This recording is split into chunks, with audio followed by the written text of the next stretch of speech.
Hey everybody, welcome to another episode of the Break the Rules live stream.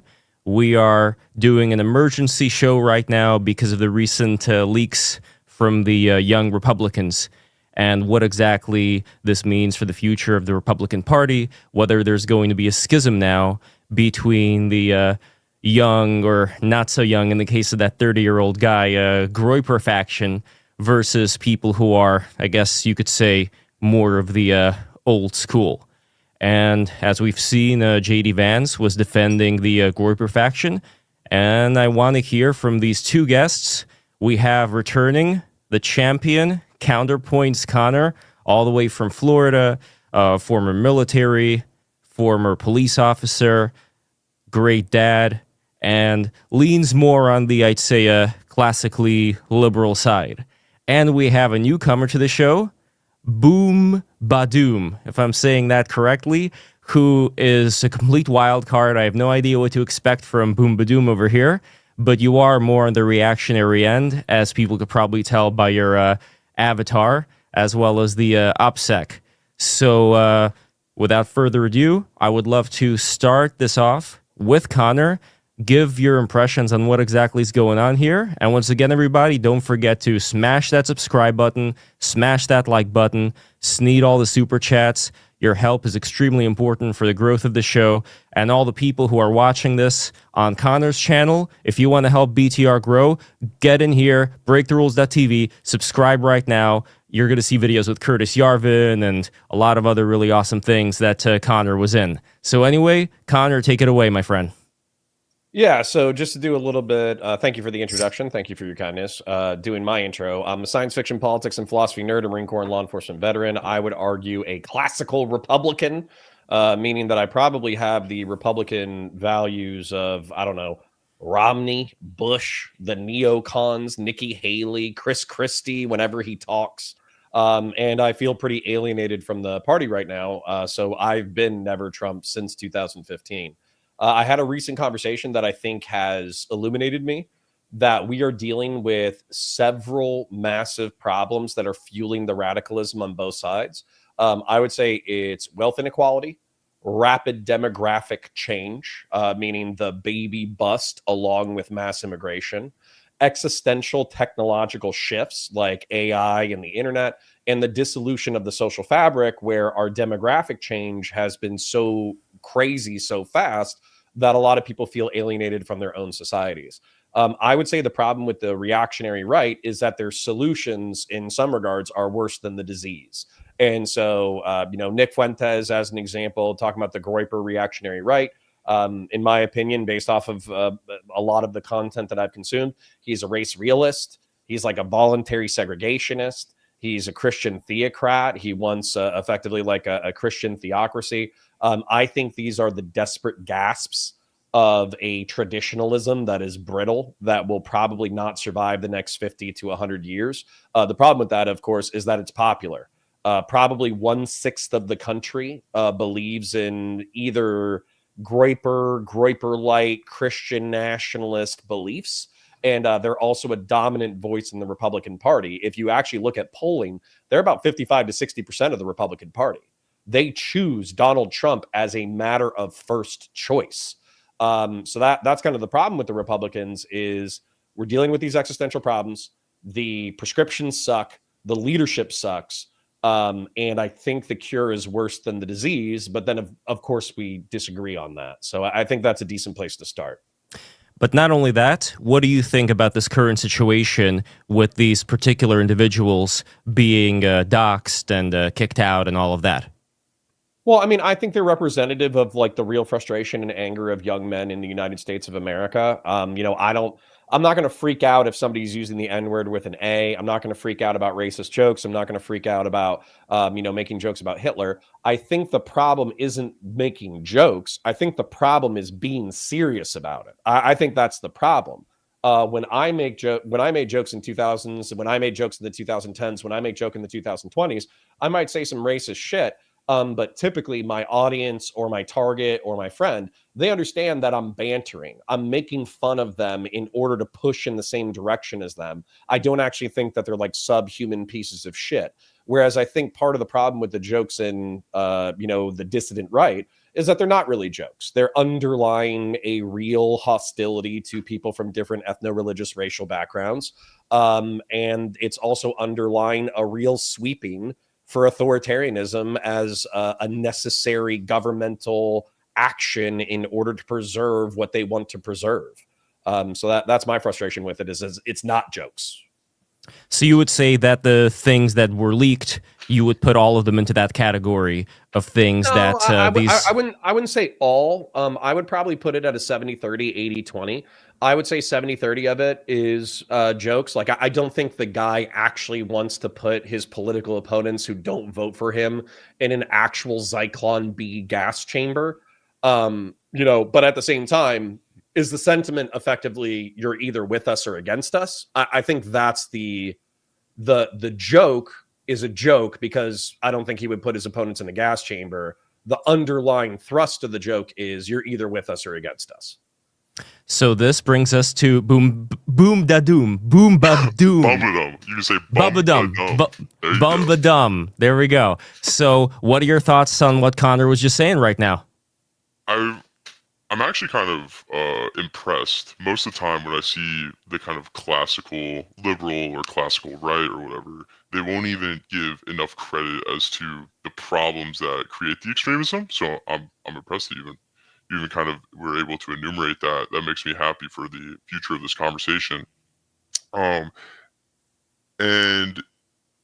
generally for like the prescriptions, I would agree. I think that everything that you essentially are representing here in this conversation is an example of those prescriptions failing. Like everything, like the people you named, like Romney, Bush, Nikki Haley, let's say go all the way back to Reagan. These people have all just been abject failures and are the reason why we are where we are today. As for the messages, if we want to kind of stay more focused on the actual content of the messages, there's one other thing.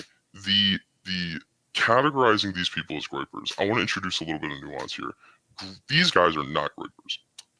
Groypers are a very specific fan base of one guy, and these people are not only like they have changed over time. So when you go back, I'll give you some lore. When you go back to like 2019, we go back to 2019, 2020, Nick Fuentes had this groyper war movement where college kids went around to TPUSA events, and the goal was to push the Overton window. The goal is to push the Overton window to essentially where we are now, which is mass immigration constriction. And wait, before you keep going, you just want to make sure counterpoints. If you're typing things in, please mute yourself. Okay. Keep going, Buddha boom. So when we go back to 2019, and you can go and you can find all these videos, they were pretty tame. They were pretty tame. It was pretty much everything that was being said, Charlie Kirk essentially was agreeing with up until the moment that he was assassinated. And that was what groypers were back then. And then after 2020, something happened. I don't know. There's all sorts of interesting theories. And the movement in itself split apart. And you had a lot of these people that essentially what MAGA is right now, and the ostensible positions that everybody agrees with in the Republican Party, the most highest margin approval ratings that Trump has are essentially on these anti-Israel, or not anti-Israel, isolationist, anti-war. That's a better way of saying it. Isolationist, anti-war, and anti-immigration. And these were like the two main things that they were pushing. That was like 2020. And then things got crazy, and now you have this very weird movement. Nobody knows, though, how to properly categorize the accelerationism on the right and the left. So then we get very, very messy words like calling 30-year-old young Republicans that have no association with Nick Fuentes groypers. They're not. What they are is they were edgy. They were edgy like I was edgy when I played World of Warcraft in college. They were edgy like everybody, like every over video game socialized young male, which is a lot of them, the way that they're all edgy. They're just like that. And when we look at the way that these group chats were acquired, it's very obvious that this is not a manner of like this is not the biggest comparison that people are making is to Jay Jones, right? And Jay Jones, where he was saying that he wants to see the children of Republican legislatures murdered to force them to change their political positions. That was leaked by the person that he sent it to. And it was leaked because they were so disgusted. I think it was like a Republican legislature that actually sent the messages. These leaks have now all but essentially been confirmed as a part of a scheme of political extortion among a very, very slimy person in the party. This seems to be the case. But yeah, I wouldn't call them grapers. Now, onto the issue of whether or not this is going to create like a schism in the Republican Party. I don't think this is a question that will be answered until 2028. Because what's going to happen is you're going to see all of this, and you're going to see kind of when there's a lull, when there's no big bill or whatever, you're going to see kind of weird stuff like this. And then when there's something for the party to rally behind, then they'll rally behind it, rinse and repeat. But in 2028 is when the decision's going to happen, of when kind of the old losers that have lost and have lost so badly, that have effectively, they have lost so badly at the expense of my life and the expense of my youth and the expense of my future. You're going to see those people try with all of the money that they can to claw it back, and you're going to see a lot of people like me who have felt what losing looks like in their youth, and essentially, like, you're seeing people that make good money, 75 median income, and they have to live with 5 other people in the house because housing is so bad, because of the policies these people do, because of what they have not accomplished. You're going to see that type of grassroots versus the kind of old head losers. And I think that's a question, that schism will happen in 2028, and that's going to be decided in that Republican primary. Connor? Yeah, no, he gave me a lot, so I'll try to grapple with as much as I can. So my frustration, and I do agree that it is it's a toss-up ball that's in the air that's going to be decided in 26 and 28. So for instance, if the economy has price shocks in agriculture and in construction that ends up pissing off the average working class or middle class person, then I think that the Democrats could sweep in the midterms. If, however, the supply chains adjust, and then as a result, we kind of stabilize as an economy, then I think Trump could defend in the midterms if we had a strong economy. And then when it comes to 28, I actually do think, especially with the speech to the generals recently, that whatever anxieties or fears I had of Trump installing himself as dictator for life, that effectively evaporated with the speech to the generals. I don't think it's going to happen. I don't think there's going to be a military coup. I don't think there's going to be a dictatorship. I think he's going to pass the baton. Now, it seems like right now, passing the baton is going to be to J.D. Vance. He seems to be getting tapped on the shoulder as the next king. And so the question is J.D. Vance charismatic enough to carry the weight of MAGA, the MAGA movement going forward? And is he like autistic and dissident right wing enough in order to appeal to the kind of like the anger of the young people? And is he articulate and technocratic enough in order to attract kind of like the more normie Republicans? And that is also up in the air. We have to see how he debates. We have to see how he talks to the public. We have to see how he rides his own bicycle without the training wheels of being Donald Trump's successor. Now, with the housing, cost of living, mass immigration, border security, and isolationism, what's interesting is the popularity of isolationism. The popularity. I'm all for border security. I'm all for vetting every single human being that comes into the country. However, I think what's going to happen is we are going to understand relatively quickly in the next few years why we involved ourselves in world affairs. We're going to understand in the next few years why we allowed so many Hispanic immigrants to come here and work in agriculture and construction. And it's going to be because we're going to experience economic shocks. We're going to experience political shocks. There's going to be other incidents like critical incidents like Iran that are going to force the United States of America to defend its international empire. And so as a result, I think that Donald Trump is effectively creating a power vacuum and economic instability, and people hate economic instability, and power abhors a vacuum. So it's kind of a toss-up on whether or not he survives the conditions that he himself is creating. Boom ba doom. I mean, I just don't care. There's not really, and you can go and you can talk to a lot of people like me.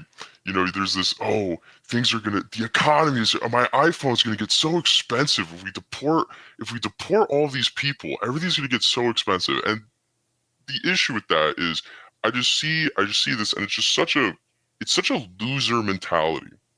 It's such a loser mentality to go and say that we need to import a bunch of South American slaves, and not only that, let's start there, and we'll take the tangent in my mind. We need to import a bunch of South American slaves to go pick our groceries, right? This is the impetus, is that we need this low cost labor to keep prices down.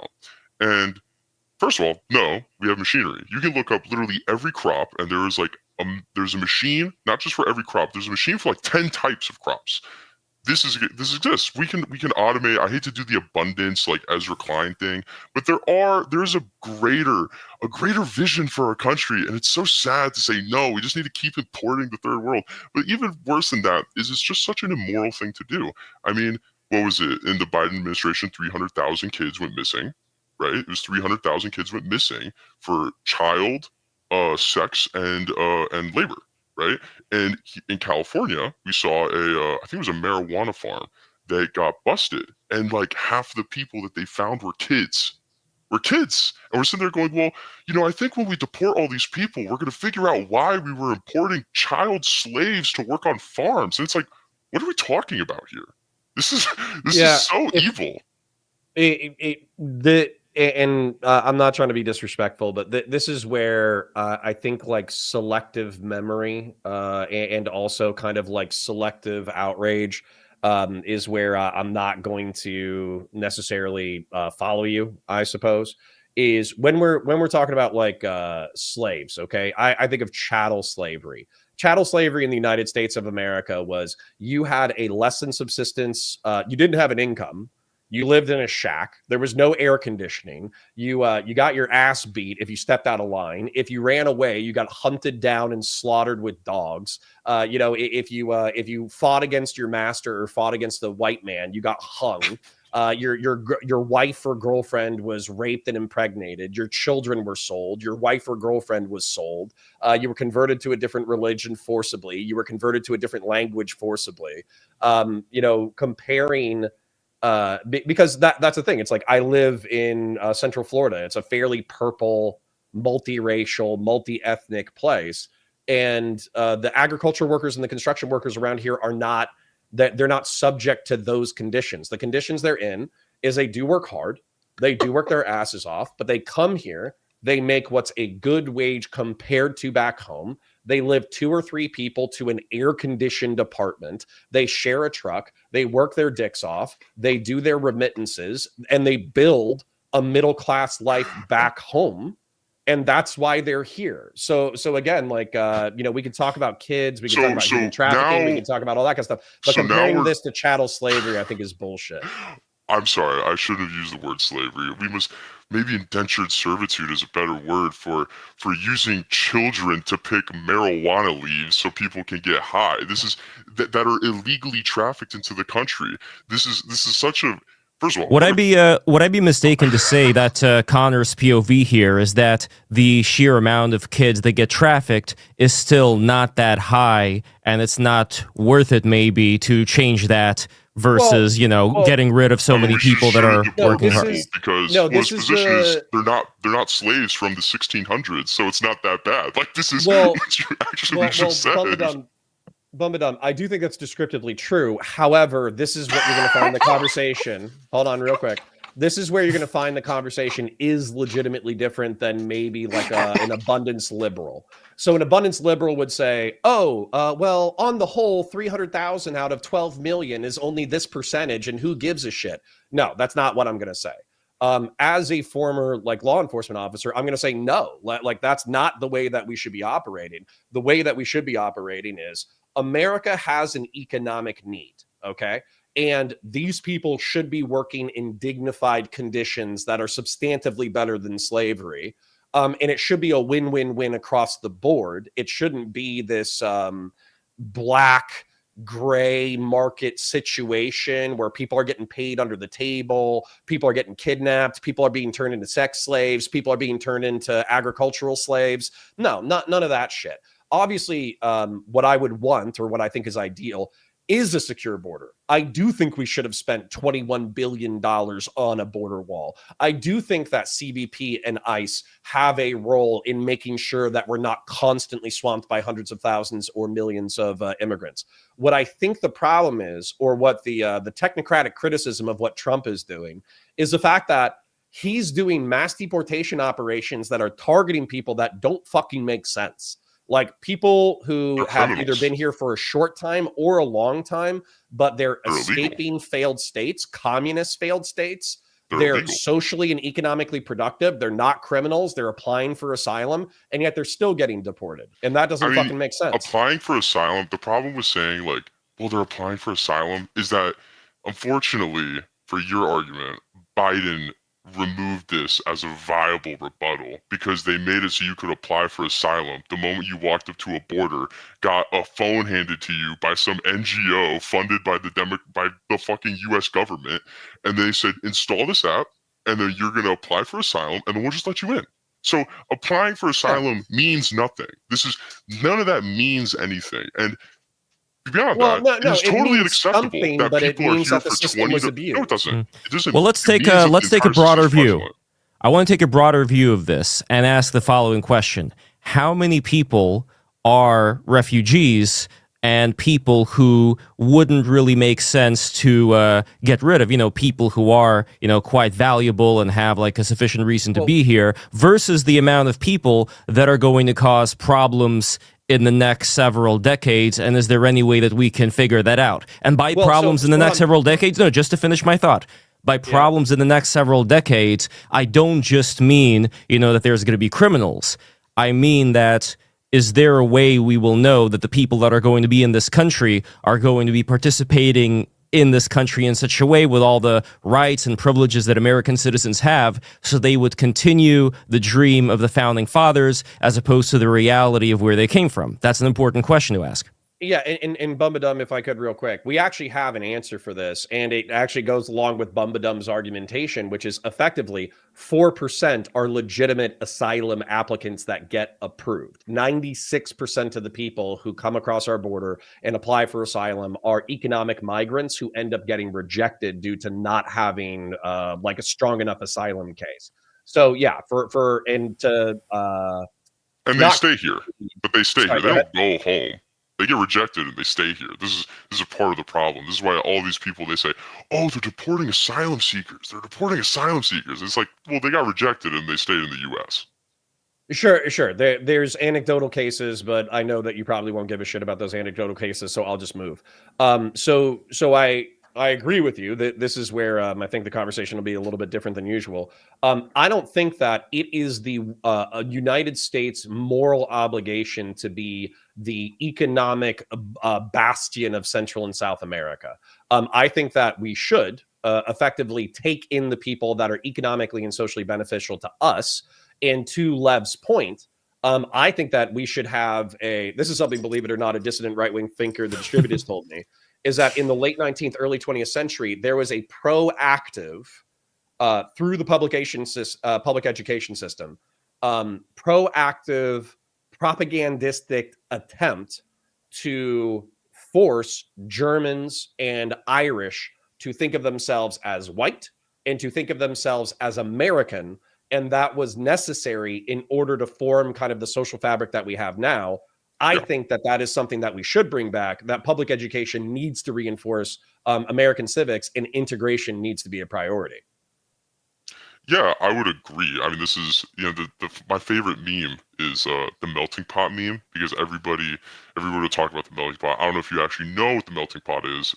The original play was essentially, the guy believed, I'm spacing on his name, this is this Jewish guy that essentially believed that America was God's crucible, and that he would take all of the different European races and convert them into this single American white, which is pretty funny. I think it's a hilarious thing that this word has been transformed. But I don't think you can then take that this like there are degrees, right? There are degrees where maybe you might be able to one day after 150 years get an Irish, a German, and an Anglo in the same room and be like, yeah, we're all American.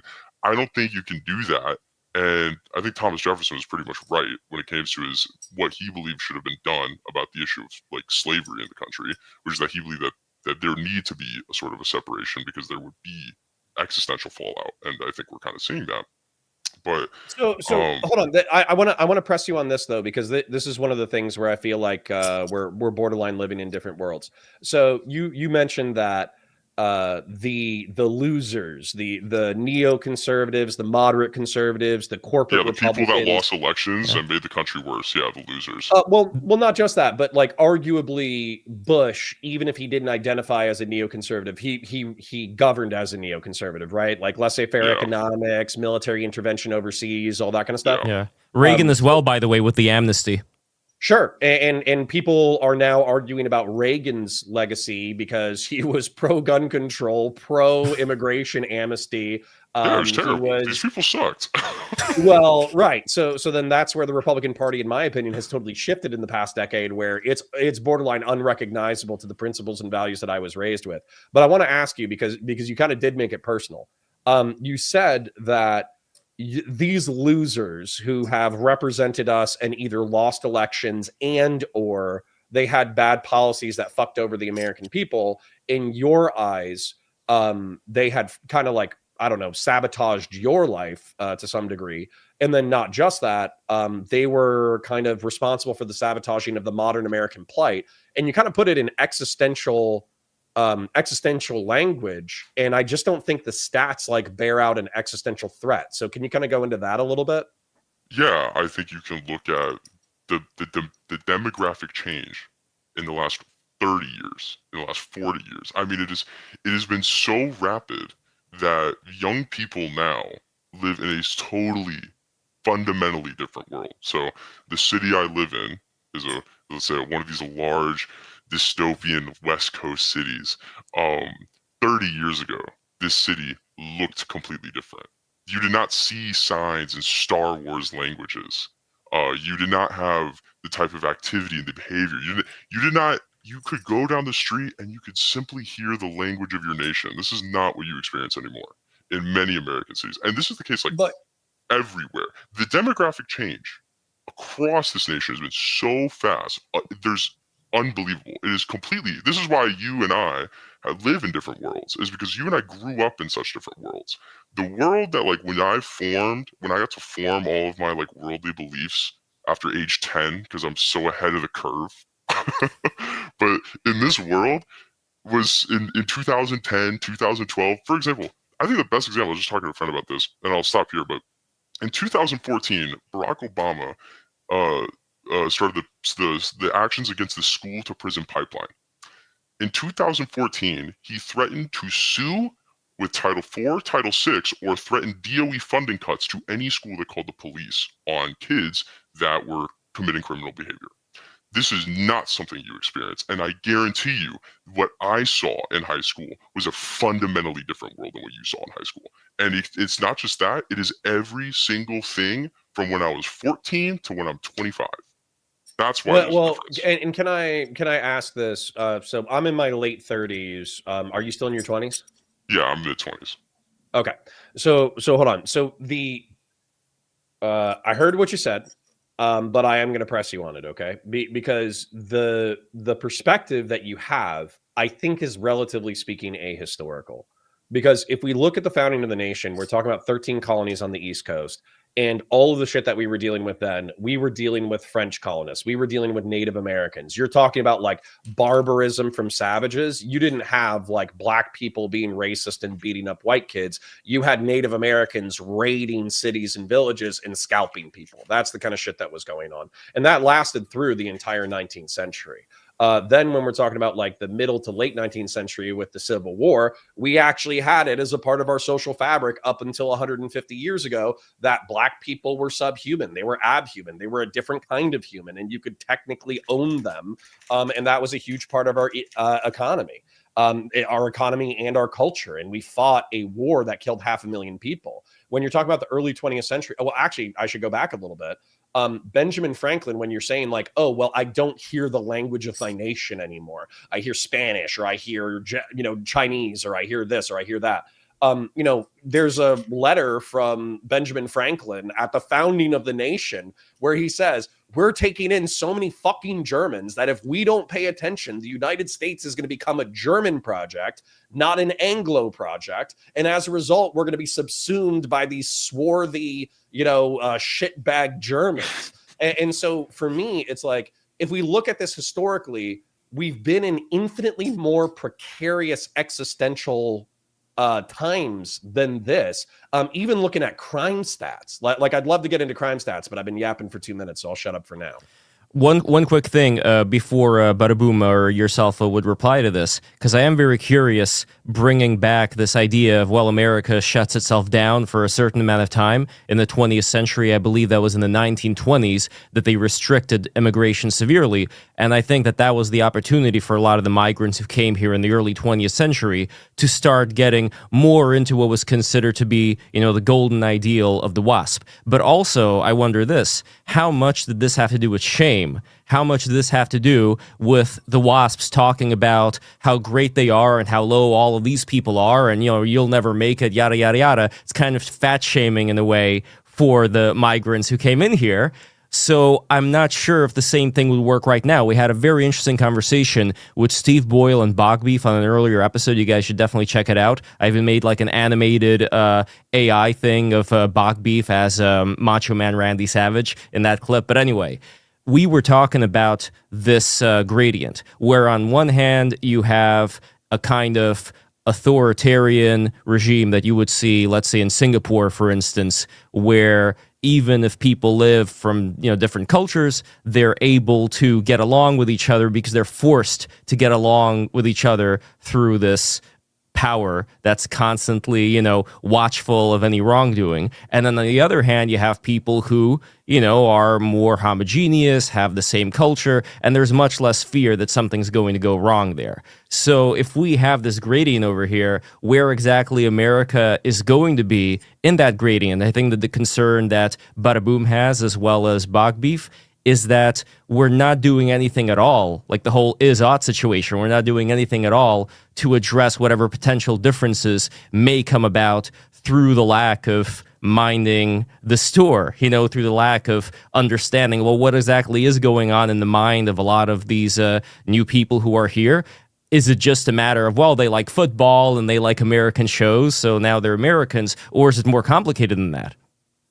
Sorry, I'll let Bumbadum go because I talked most last. But no, I think one of the things that I disagree with liberals on is that they think, oh, well, we'll just like kind of boil in the soup of American culture and we'll all become one thing eventually. Whereas I think there should be an intentional integrative effort, because I think that if you don't reinforce the libertarian or liberal roots of American philosophy, I think this project will disintegrate. And before Badaboom responds, I think that what you got on right now has everything to do with his dissatisfaction with the so-called beautiful losers of the Republican Party, because I think that he sees those people as people who are unwilling to cut the Gordian knot. And if the Gordian knot is not cut, then all these things we're talking about are never going to be fixed. At least I don't want to speak for him, but that's what I'm saying right now. So, Badaboom, what do you think? Yeah, I would say that's about right. Yeah, there is this kind of funny, I can't help but call it a meme at this point, but this kind of funny meme of like, well, because America started as a pan-European project, essentially, right? Ostensibly it was. And since, 1790 Naturalization Act, we kind of understood this in terms of like legality, what was allowed into the country or what was preferred in the country at the time, was a pan-European project. We can get into like various letters about like, well, there's too many Irish, there's too many Germans, there's too many Italians, but like they were let in legally speaking because it was a pan-European project. And this gets expanded into like, well, that just means, what did Reagan say? Reagan said that everybody was an American, if they came here, like whatever that stupid old guy said. And the result of it is what you end up seeing. Whatever you sorry, we just disagree. Like, sorry, real quick, I want to let you keep going, but there's a quote from the movie Full Metal Jacket that I always throw out where he uses a Vietnamese slur. There's a general, and he's like, inside every Vietnamese slur is an American waiting to crawl out. And unironically, I think that's based.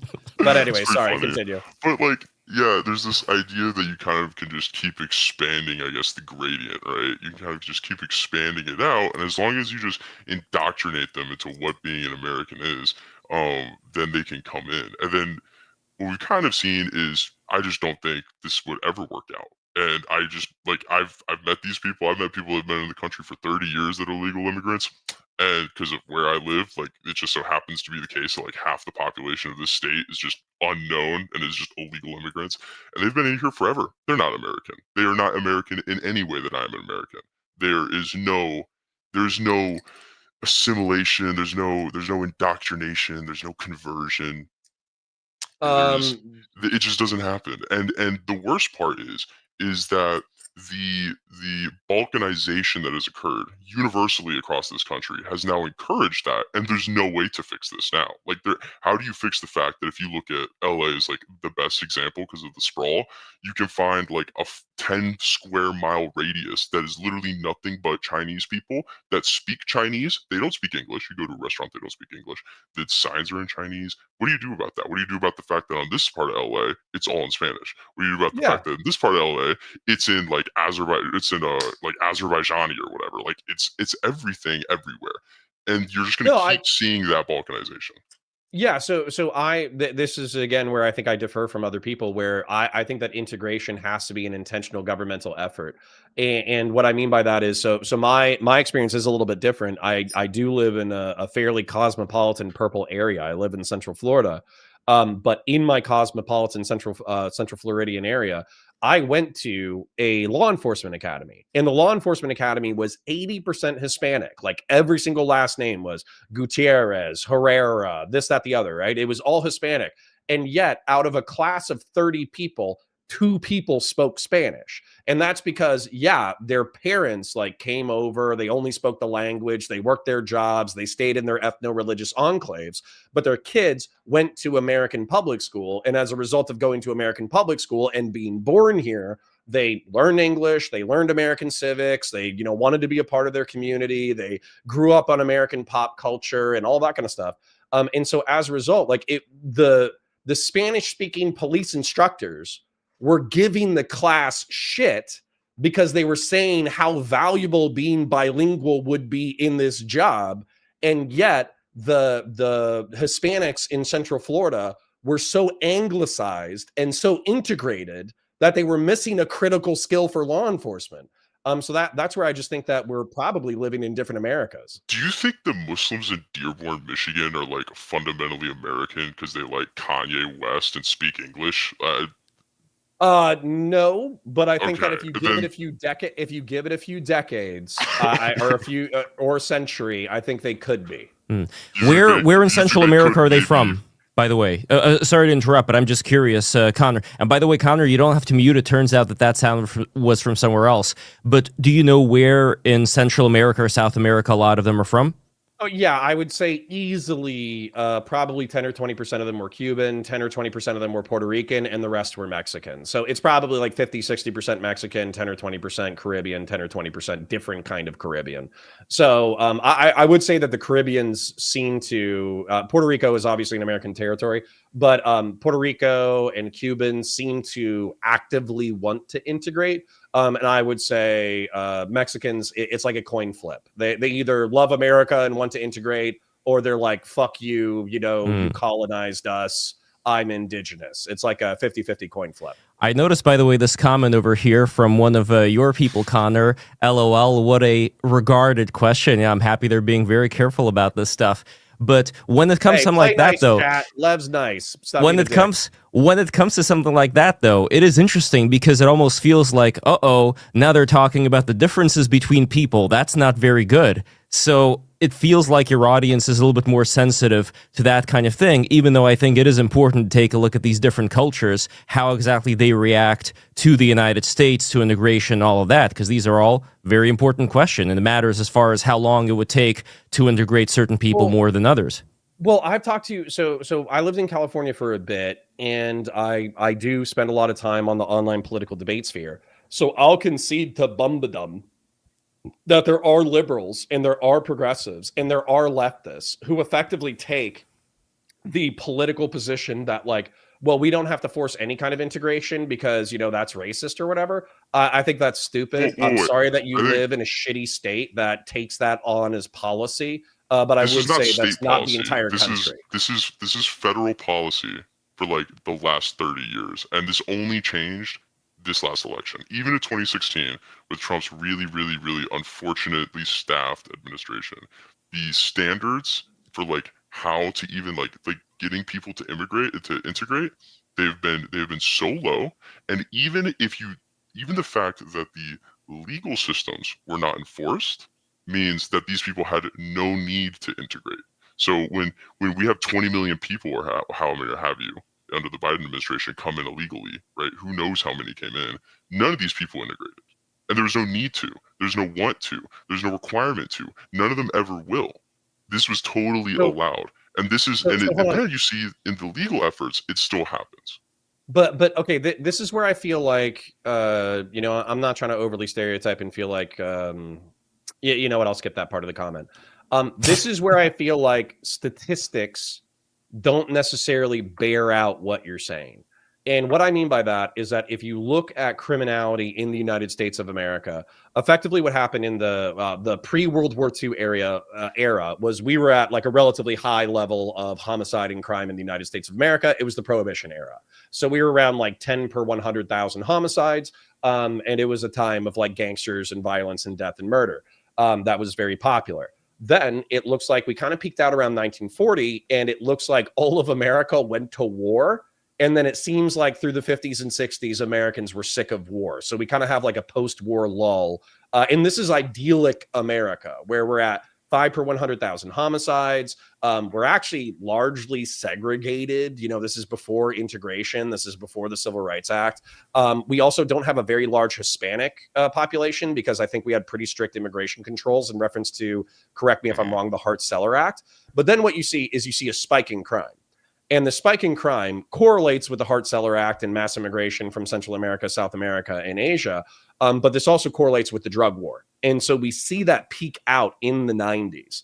But what ends up happening is probably since 92 or 94, we start using the era of mass incarceration, modern medical technology, video games, and the internet as distractions. And you basically see the homicide rate and a lot of crime effectively cut in half back down to the 50s and 60s level. And so I have to kind of have to poke you on this is, are you really seeing like the fraying of the social fabric and the destruction of America? Or are we kind of in the same level of peace and tranquility that we were in the 50s and 60s, but you have a smartphone so you can see every grisly homicide that happens in the world? I mean, maybe you could make that argument. I think you could make that argument, and correct me if I'm wrong, if like, what is it, 2/3, is it 1/3 or 2/3 of all police precincts in the United States of America don't report their crime data to the FBI anymore? This has been going on since 2022. I don't know if that's true. I know in New York, it's I've used the UCR for decades. In New York, 3/4 of their precincts do not report their crime data to the FBI. And so, like, this then brings into question, what even is the data that we have when we look at crime data even accurate? And then you have to look at currently states with certain majorities of populations that have done a lot of pro-crime policies and just don't prosecute and don't put people in jail. And even then, not even just in pro-crime states, but in the cities and red states that do this, right? So, for example, Dallas is a great example, where the DA in Dallas said that he will not prosecute anyone that steals something from a store that's less than $750. The same DA who straight up has let like an illegal immigrant who admitted to murdering somebody, stabbing them like 8 times and lighting their body on fire, he gave him 8 months of probation.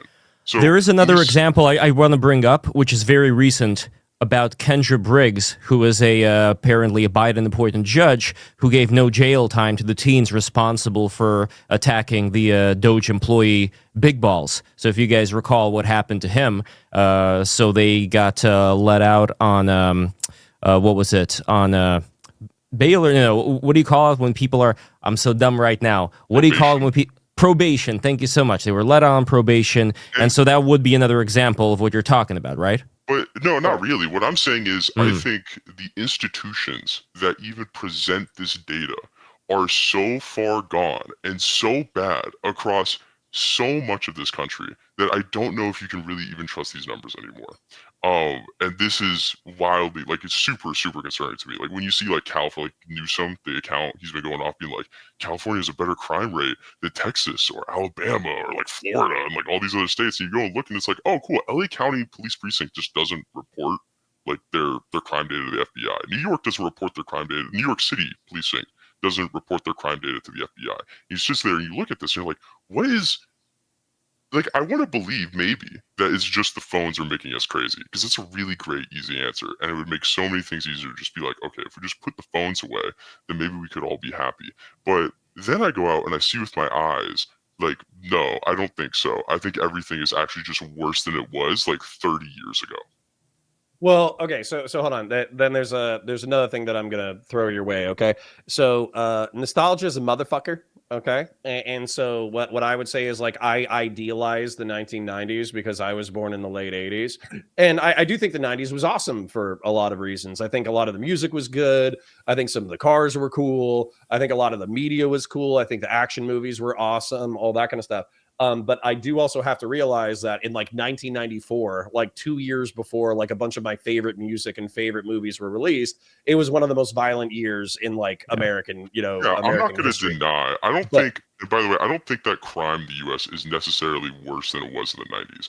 I just have a massive doubt for whatever the numbers are, because I don't think any of these institutions can be trusted, because I think they are so occupied by evil people. Well, okay, so hold on. I was going to come your way, though, with a little bit of a concession. I think that this is going to be where, again, I'm going to defer from some other people. I had, as an example, in Central Florida, and I do love my home state. I do love the area that I live. But we had a female DA take over in Orlando, and she changed the dog fighting rules. No fucking idea why, but she changed it from 2 characteristics to 5. Yep. And then one of my friends who worked for Orange County Sheriff's Office, he found a guy who had 5. He had dogs, he had steroids, he had, cages. Yeah. He had this. He had a great relationship with Twitch, so everything was fine. Well, in that, hold on. So you're kind of joking, like, like a relationship with, like, people in power is how you get away with shit. But unironically, that's what ended up happening was the DA dismissed the dogfighting case. Even though it had met her bar for the standards of evidence necessary in order to do a prosecution. And, like, dude, I'm a white person. I fucking love dogs. So that just, like, infuriated me to no end. And I'm also thinking about, like, what kind of culture are you creating where you catch somebody red-handed committing a fucking evil crime and then you let them go? And so I think that the balance between our perspectives is probably correct, where I just want, what I'm trying to do with my content, what I'm trying to do with my perspective is I'm trying to unironically reach people like Bumbadum and say, like, hey, this isn't the apocalypse. Like, it's not over. You can still find a nice girl, you can still get married. You're so not that. No, you can find a nice white girl, you can get pregnant, you can have kids, you can live in a good community, you can do all this shit. Here's what this may come down. That doesn't mean that there isn't fucked up shit going on that we need to take care of. Okay, here's what all of these conversations end up coming down to. It's the concern that people like Bumbadum have that in several decades, there's going to be people who, yes, like, they could speak English and they're into American culture and all of that, but if they came from cultures which were more high time preference, then that high time preference will be retained no matter the education, no matter all the efforts that are done, unless we have a magic button that gives every single kid growing up in America a tutor, like a personal tutor to bring them through all of these rigorous situations. Like, his approach, if I'm not mistaken here, is that it would just take an extraordinary amount of work if we are talking about not just integration, but if we're talking about enough of an emphasis on changing enough people that are going to be in positions of power in 30 years, 40 years, 50 years, so that they would be low time preference, right? Like, would that be a good goal? Can you articulate that for me, though? Just because high time versus low time,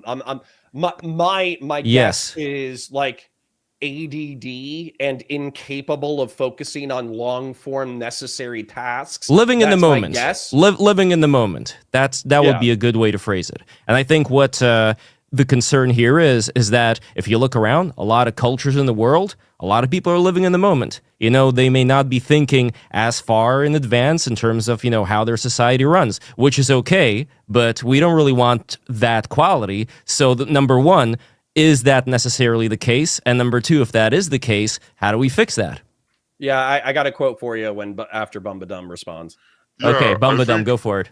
I think, I kind of asked this earlier, when it was kind of a poke at kind of a joke, which was that, do we consider the Muslims that have essentially colonized Dearborn, Michigan, American because maybe they listen to Kanye or Drake, and maybe the kids of the people that were brought in by Obama speak English. And his answer was, yeah, maybe in like 100 years they might be American, like they might all speak English and they might all integrate. And I'm like, I'm not going. First of all, I'm not going to cede my nation to the idea that maybe in 100 years, first of all, this one religion in the world that has had such unbelievable occupancy and violence and has managed to maintain it through their insane beliefs of not just a religion, political marriage. system. Political system. That's an important caveat here. The other interesting aspect about it, of course, is the proclivities towards first cousin marriage, which will then create all sorts of intelligence issues. I don't think these people would ever integrate.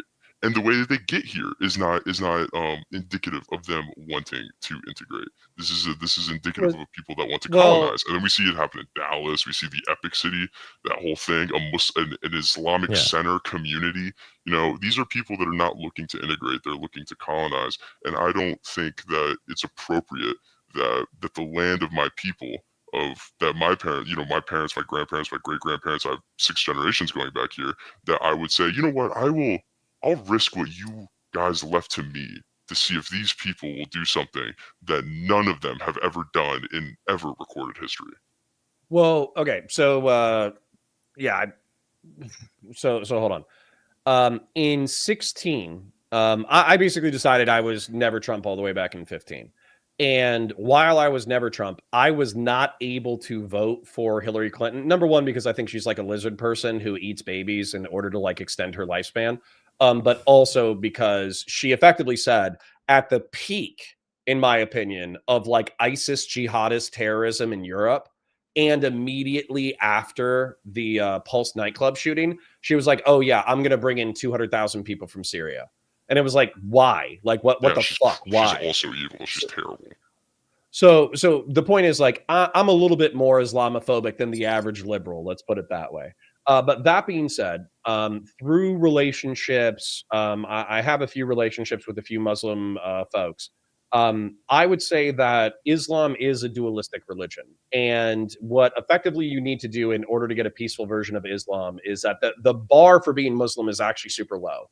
It's like, believe in God, the last day, that Muhammad is his messenger, do good works, and then go on the Hajj if you can afford it.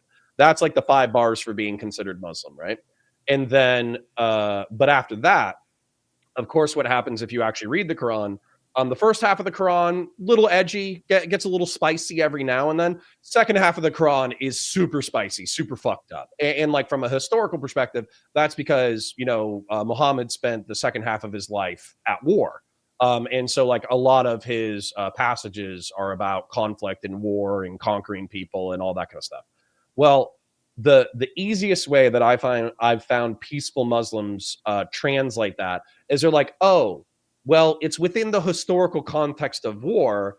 Therefore, since I'm at peace with my neighbors, and in the beginning part, Islam says, only God can know where people are going to heaven. Only God can know what's going on. Therefore, like it's up to each man in order to choose his religion. That's like an early surah. They kind of just emphasize the first half of it rather than the second half of it. Mm. And so, I think there's 2 billion Muslims in the world. Do I want 2 billion Muslims to move to the United States tomorrow? Absolutely the fuck not. Do I think that we can keep an under 5% population of Muslims and they can integrate into American society? Yeah, probably. Connor, I gotta Yo, get in Damn, here. Lab, you're more They Islamophobic than don't me. integrate. I gotta get in here, man. This is very important. So, from the research that I've been doing, there is this thing called abrogation. What abrogation means is that all of the people who are responsible for Islamic jurisprudence and all these various, Hanafi, Hanbali, Maliki, whatever the hell, all these people have agreed that the later passages are much more important than the earlier ones, and if you were to choose between one and the other, it's always going to be the later ones. No, the Hadith are a fucking nightmare, man. Like Al-Bukhari or whatever. Yeah, but I'm not talking about the Hadith. Like, forget the Hadith for now. I'm just talking about the Quran and the fact that the later passages supersede the earlier passages. And here's the problem. If you have, 5 tourists who come here from Saudi Arabia, obviously it's not a problem. But when you have a culture that's within, Dearborn, Michigan, or whichever city, they are, to their credit, they treat their political system, which is what it is. It's not just a religion, it's a political system. They treat it with a lot of respect. All this jurisprudence that gets passed down from master to disciple, yada, yada, yada, they're not going to get rid of that if there's already enough people there in order to keep everybody in check. And that's the real problem here. If you have tourists, that's one thing. If you have people keeping other people in check, that's another thing. But here would be my argument. And I will argue that hope isn't a plan. Right. And I'm kind of doing a lot of hoping when it comes to Islam. So I'll admit that.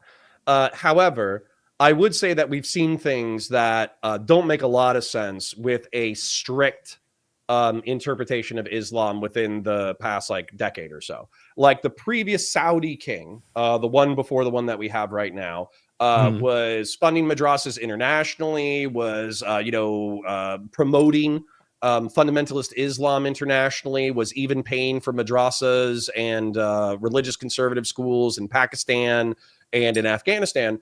And then the new prince seems to be, relatively speaking, like a modernizer. And so while he's still Muslim, he still wears the, conservative garb. He still murdered a journalist. People in Saudi Arabia still get, arrested or put to death for consuming drugs or for being whores. He still seems to want to integrate, at least economically, with the Western world. And then when you look at the Abraham Accords and when you look at what's happened with Israel recently, Israel has been accused of effectively committing a genocide in Gaza. And yet Turkey, Egypt, Syria, after Bashar al-Assad was deposed, Jordan and Saudi Arabia, Oman, Qatar, all these countries were, relatively speaking, silent, which would not have been normal a decade ago. A decade ago, every single one of these countries would have been braying for Jewish blood every single night and publicly. It would have been the leaders who are saying our Muslim brothers and sisters are being slaughtered by the state of Israel. We have to do something about this. Now, ultimately, they wouldn't do shit about it, but they would at least radicalize their population into being anti-Jewish, anti-Israel. And so for me, to say that there isn't political opportunity here, I think is blind. Just I find the line that we're trying to, it feels like we're looking at that scene in where It's Always Sunny, where we have the red lines. We're saying, well, because these Muslims in these countries, one of them, which has been trying to be a part sort of the EU for 10 years, whatever, because these Muslims in these countries aren't sitting there losing their minds and chipping out about Israel. That means that Somalian Muslims in Dearborn, Michigan, who have been here for God knows how long and aren't integrating, are suddenly going to integrate. This is well, nothing I mean, to do. I don't know if I did sorry, that logic I don't chain, think, but how the Somalis got here in the first place. That's where the conversation went, though, right? It was that Sure. Well, there's hope for Muslims to integrate in America, and it started with conversation about Dearborn, Ilhan Omar, or whatever. And we said, well, there's hope for Muslims because, well, Qatar doesn't hate Israel, and it's what are you doing here? Well, hold on. So if you want to zero in on the United States, I'm happy to do so. Do you know how the Somalis got here? From my understanding, a lot of it was essentially refugee programs. Obama essentially airdropping them like it's a Fortnite package. No, it's from the 1990s. It's That's from Black worse. Hawk They've been here Down. even longer. Well, hold on, real quick, because this is the history of it. So it's from the 1990s. The Somali Civil War was horrible, hundreds of thousands of dead. And it was actually Christian families from Dearborn that sponsored Muslim refugees in order to come over during the early 90s. And so that's where a lot of the population first came over. Now, since then, I would say what Dearborn has kind of become is like, oh, if you're Muslim, then go move to Dearborn because there's so many Muslims there that effectively you'll have a little slice of home. So even if you're like Ethiopian or Somali or Lebanese or whatever, move to Dearborn because you'll have people to talk to who share the same religion with you, and you can kind of have like a firm rooting in your religion. Because let's face it, if you live amongst a bunch of degenerate secular Christians, your kids are probably going to end up as secular alcoholic degenerates. I kind of think it's interesting that what you just described is essentially a refutation of classical liberal, classical Republican belief on, well, the legal ones that come in will eventually integrate because their kids won't, and they won't want their kids to integrate. I mean, you just described essentially American culture as degenerate secular alcoholics, and that Muslims would never want to integrate into America. There's an incongruence. I think the parents don't. I think the kids end up doing it though. Regardless, there's an incongruence here with what you were describing has happened and what you and the effective policies that I would say that you broadly represent that has occurred in the last like 40 years. Pre-Trump, let's say the pre-Trump Republican policies. There is what that is has effectively failed. You have just described in a masterclass. I couldn't even say it better. Those policies failing. Well, hold. So hold on though. The reason why maybe you would say it failed or is failing is failing is because they haven't integrated. I would understand that, but I also think that it would be weird. It would be like an awkward conversation between. So, for instance, like my friend Ali, my friend Gassim.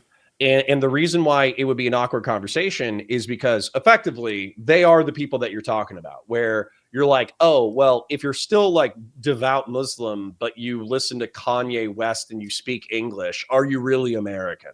And I think that's one of the things, or one of the powers of liberalism, capital L, not like liberal Democrat, more like liberal, like founding fathers, is that maximal human freedom, as far as I can tell with the American project, what it really asks you to do as a United States citizen is we don't have to agree on religion.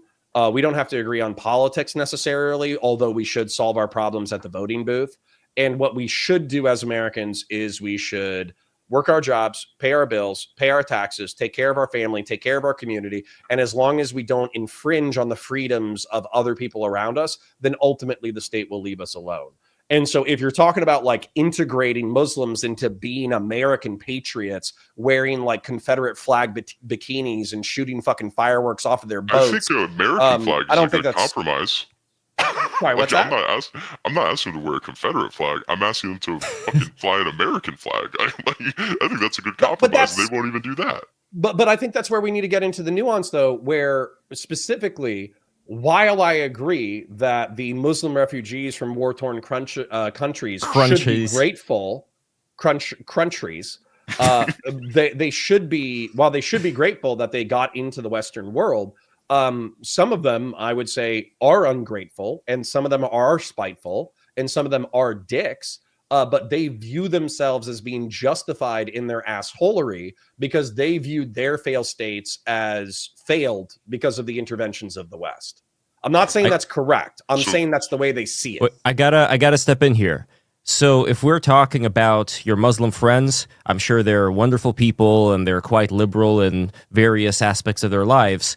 But we got to keep in mind the Hall of Mirrors effect, where if it's not just them, if it's their family, their auntie, whatever, other people who are in the neighborhood, imagine the scenario where in some distant Mad Max future, you have their descendants that are gathered in a crowd where they found some gay guy and they're throwing him off a roof. would any one of them dare to do anything to help this gay guy out, even if maybe they were passed on some kind of a lesson from their grandparents about tolerance, yada, yada, yada. The hive mind, the Hall of Mirrors hive mind still ends up reigning control when there are enough people that agree on this. And when we're talking about enough people, when we have a few people that start having kids and start passing lessons on to those kids, yada, yada, yada, look at Iran. Really quick, if you look at the golden age, the so-called golden age of Islam, which is really the golden age of Iran, back then you had people who were in the intellectual class that, yes, like they used Islam, but they were pretty liberal for the time.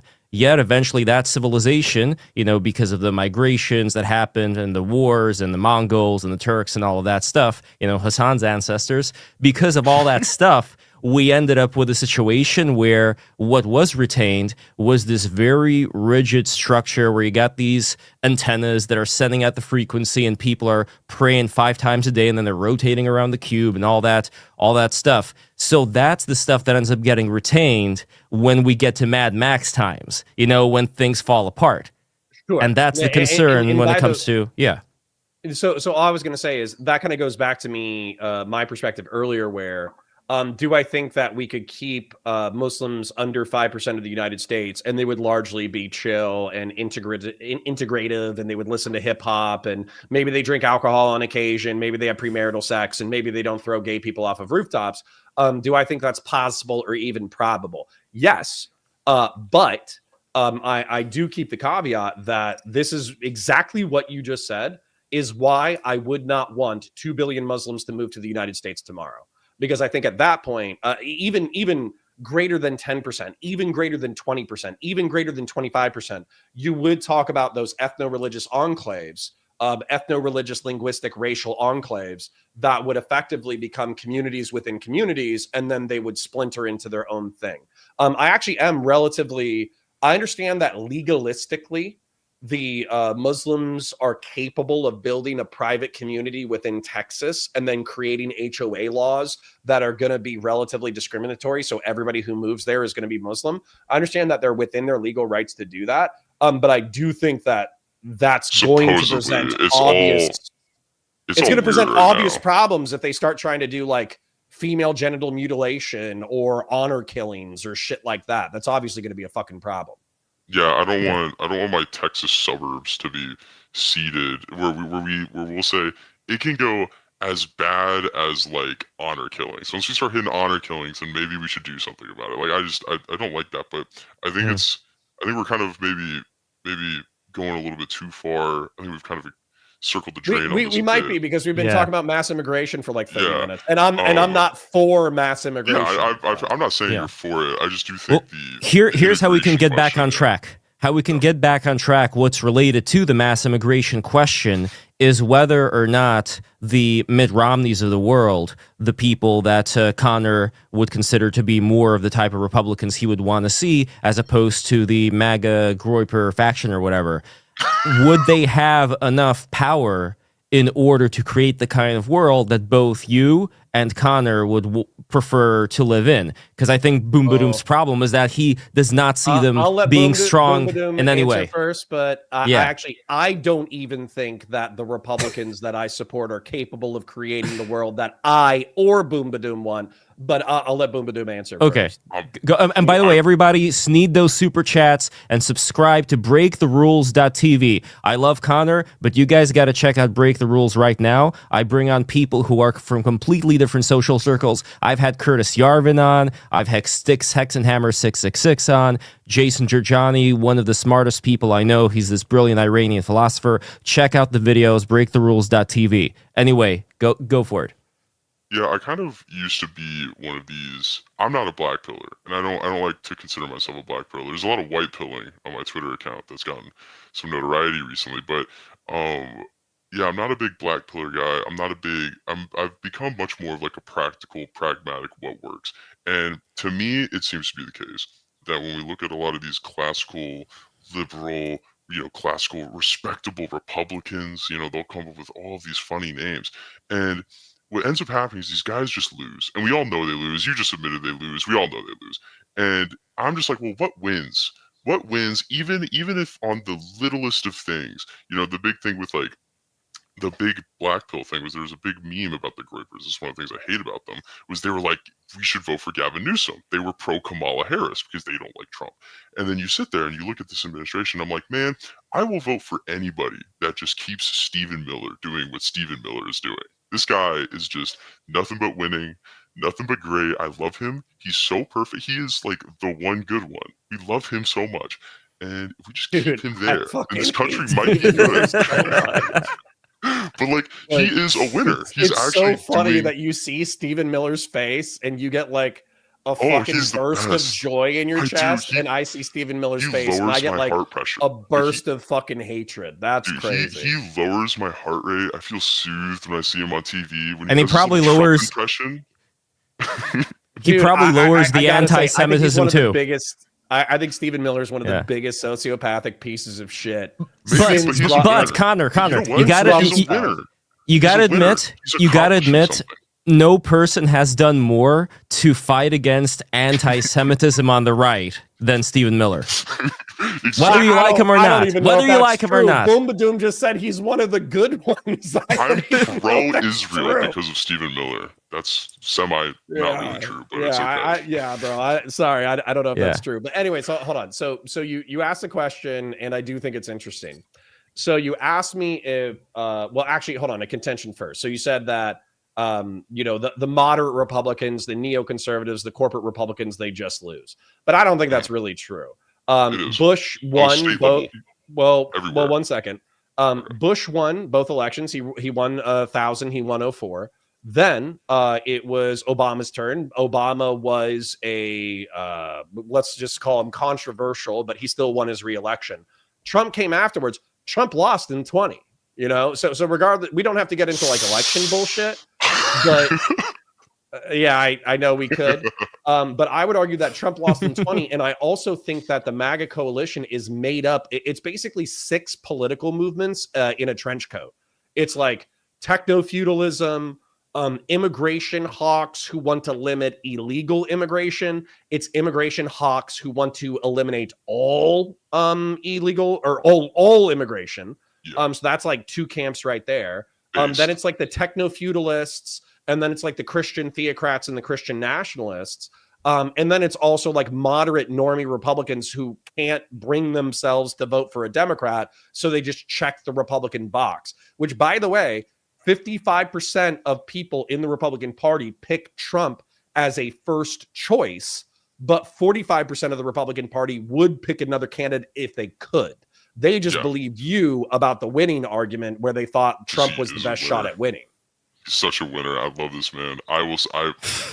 We'll get into that. I still have more to say. I just want to let the combo flow. Don arc. I want the Don arc, not a monarch. I want a Don arc. That's what I want. Yeah. Wait, but also, how do you define winning? Are we talking about just winning elections, or are we talking about winning the good future? I don't know if you guys ever played Sonic CD. Policy he agrees with. Yeah. Well, it's when I mean winning. Winning doesn't necessarily mean winning elections to me. I think a lot of people win elections, and I think they do nothing with it. I think Greg Abbott is probably one of the best examples. That was going to be my point, by the way. Greg Abbott is a fantastic example of a Republican who's won, you can go down, and I've done this, you can go down like everything, all of his appointments, all of his staff, and these are just terrible people. And he doesn't accomplish anything. They just passed, I was following their legislature, they just passed like $350 million in subsidies to Hollywood. Texas, right? They do terrible things. So winning elections does not mean winning governance. These are very different things. Trump didn't even win his governance in 2016, by the way. I will say Trump's governance in 2016 could have been much better than it was. But yeah, I think the people that when we look at historically these Republicans, these classical, like the pre-Trump era Republicans, that's the easiest way to say it. Those guys, their governance sucked. It sucked, and it has wrecked in so many ways this country that people did not realize. And I think a lot of it is the worship of old people. We have a geriatric gerontocracy. A gerontocracy, that's the word. Thank you so much. These people are that, and so are the Democrats. They're like that too. But these people are that to S tier. They're the S tier geriocrats. They love olds. They will only do olds. And Trump is like the only candidate I've seen in my lifetime that will do anything for a young person to make a young person's life better. He's still a geriocrat. I still agree. He's gonna, he ran on like, I'm not gonna tax Social Security, which is like, dude, but at least he wants to do some things, and a lot of people in his cabinet want to do very impressive things. Russ Vought is probably one of the most impressive. I like Russ Vought even more than Stephen Miller. The fact that he's going to take this shutdown is like, I'm just going to fire people. That is unprecedentedly amazing. This is incredible governance. Better than anything I've seen in my life. No, so we probably need to get into that, because I think we're probably going to end up on different areas of what we think. But I wanted to answer this question because I think it's important. Lev, you asked me if the moderate Republicans or whatever were capable of governing well, and the reason why I was laughing is because the Republicans that I like Bush or Romney or Chris Christie or whatever. What they've effectively done, and I think this is part of the reason why the country is in as bad a straits as it is they talk about everything that I care about, right? They talk about reinforcing the social fabric. Let's get families back prioritized as a part of America. Let's make sure the middle class and the working class are doing good. Let's make sure that we have, not equality, but equality of opportunity. Let's unleash American entrepreneurialism.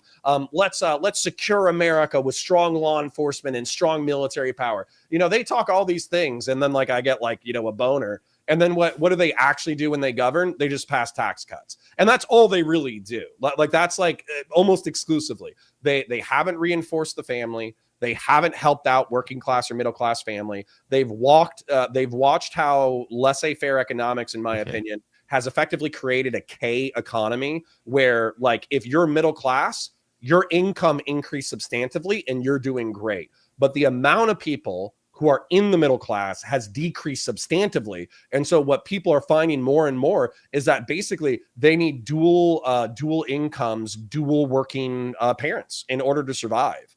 And I'm lucky enough that I can work full-time, and my wife has not worked in the past 5 years. She's actually going back to work part-time to help make ends soon. I'm very lucky that I've been able to do that, but most people in my economic condition have not been that fortunate. They need two incomes. So moderate Republicans are not capable of delivering on this agenda. However, what I wanted to address Bumbadum with is these policies that you're talking about. I think that they feel good. You're sticking your thumb in the eye, or you're sticking your finger in the eye of the neoliberal globalist economists who have given you Funko Pops, but they've also depressed your wages through immigrant labor. I think that you're sticking your thumb in the eye of the military industrial complex that largely sent my generation to die in the Middle East and North Africa for energy security.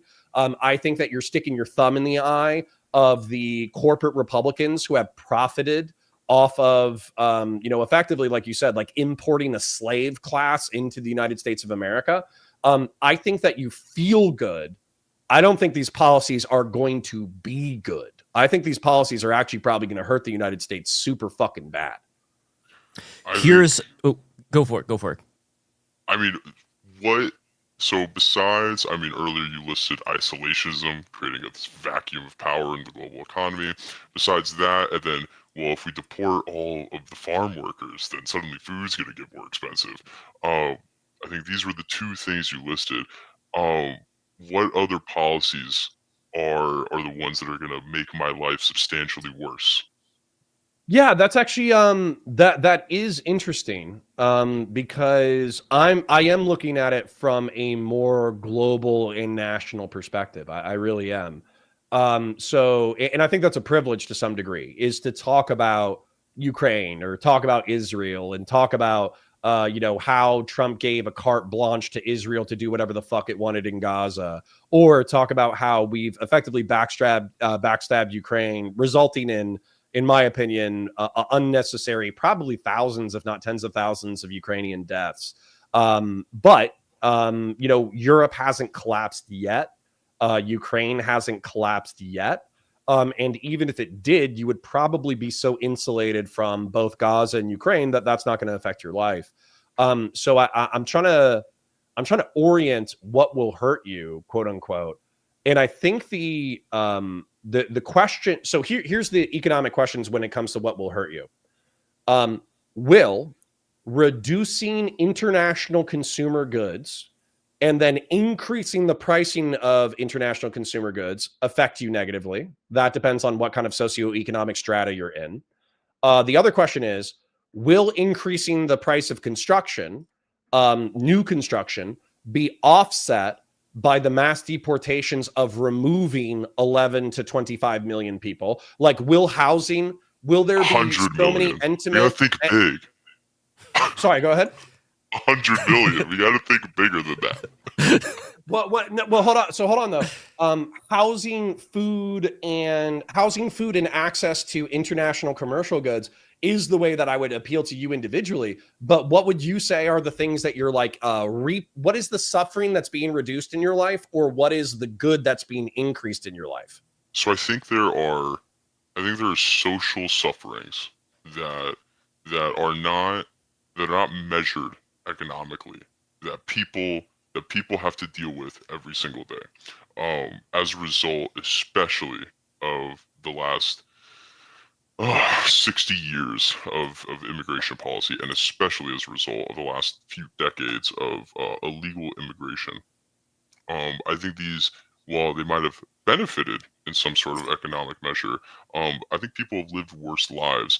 I think it has destroyed communities. I don't support that. I watched as my hometown, where I spent most of my time, which is in an area of Texas.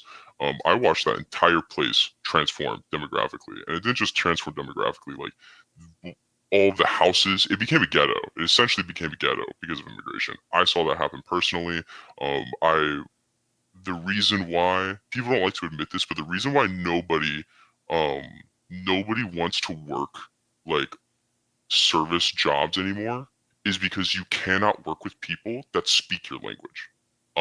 Every person that I've known, and in my personal experience of working service jobs, you will work with an inordinate amount of people that simply do not speak English. And this is an increasingly common phenomenon. Actually, something that's super interesting, I would heavily recommend people watch it, was Charlie Kirk's last interview with Tucker Carlson. It was like on this Tucker Carlson show, and they go into this about like how young people used to go and they would be a bar back, or they would be like a pizza delivery driver, and or they would like go and do some sort of like low class job for some time. This would be like a normal thing, and this is not anything. People go straight from high school to college and they make terrible decisions. They go in all sorts of debt because they want to avoid the fate of having to work with like dysfunctional people that don't speak their language. Their communities get hollowed out and destroyed. Um, on top of that, then you have the actual like economic issues. You have the housing crisis. I think this is probably like for me one of my big pain points. I make for a 25-year-old that has no obligations, I make good money. I make above the median income of the United States, and I have to live in a house with 5 other people. I have to rent a room for 5 other people. And my dad, can I and he ask? was my age. I kind of My heard two dad, things. Are you in Texas or are you on the West Coast? I'm in the West Coast now. I'm originally from Texas. Okay. Sorry, if you still have more to share, share it. I'm taking notes. I was just going to kind of like compare. Whenever I talk to people much older than me, so not you older, but like actually like in their 60s, right? When they were my age, like in the 80s, right before all this kind of really started to exponentially decline or change, I should say. The stories they describe are like, I worked, for example, like they'll have some boomer, it'll be the classic boomer story of like, I worked at a pizza shop and making 5 cents an hour and adjusted to like modern income, it's like, I don't know, $10 or something. And on $10 an hour, they were essentially living the same quality of life that I was, just with less screens than I making like $78,000 a year. It is such an astronomically depreciated standard of living, with the only exception being, well, I have an AC and computer screens.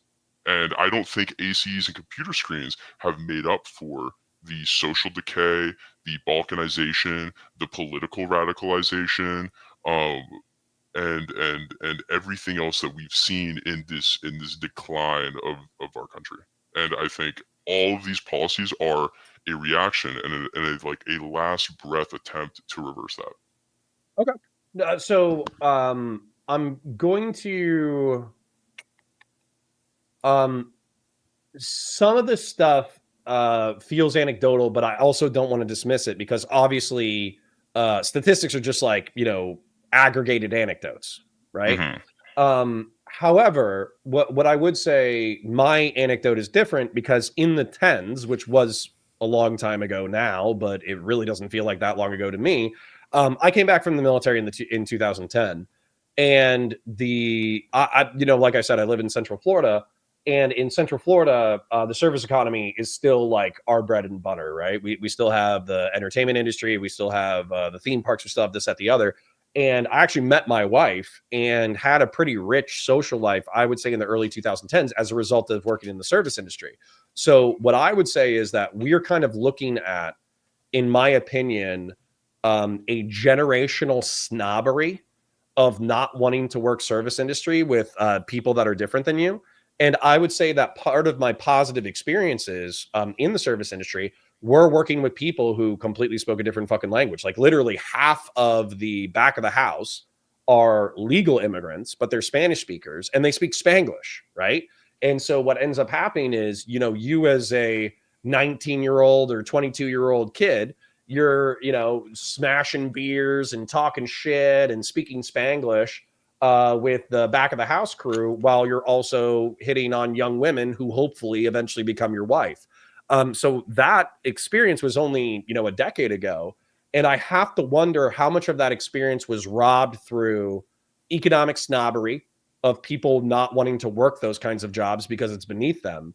And then I also have to wonder about COVID, because realistically, the lockdowns, especially for people who are coming of age right now, they lost 2 years of a very formative part of their lives. And I wonder if they have some degree of like social trauma from it, where they kind of take all the social problems that we have and then blame it on that thing.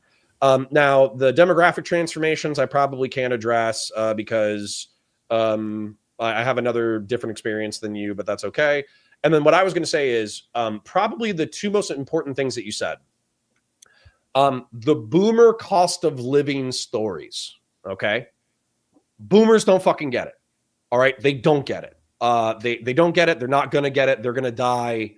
And let's face it, half of their wealth is probably going to go to medical expenses rather than being passed on to their kids as inheritance.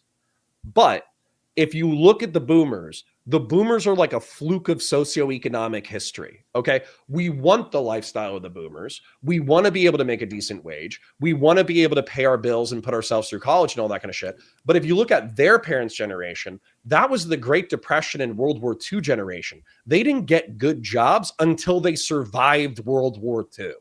And then if you look at the generation before that, they were fucking colonists, man. Your options were like working in a factory and losing your fingers to fucking pickling machinery and then getting fired because there was no such thing as disability, or it was roughing it out in the fucking backwoods of America, homesteading a rural property, and Native Americans could kill you, or it was the fucking Civil War. So when we look at, well, our standard of living has decreased compared to the boomers, I think the boomers are a fucking fluke.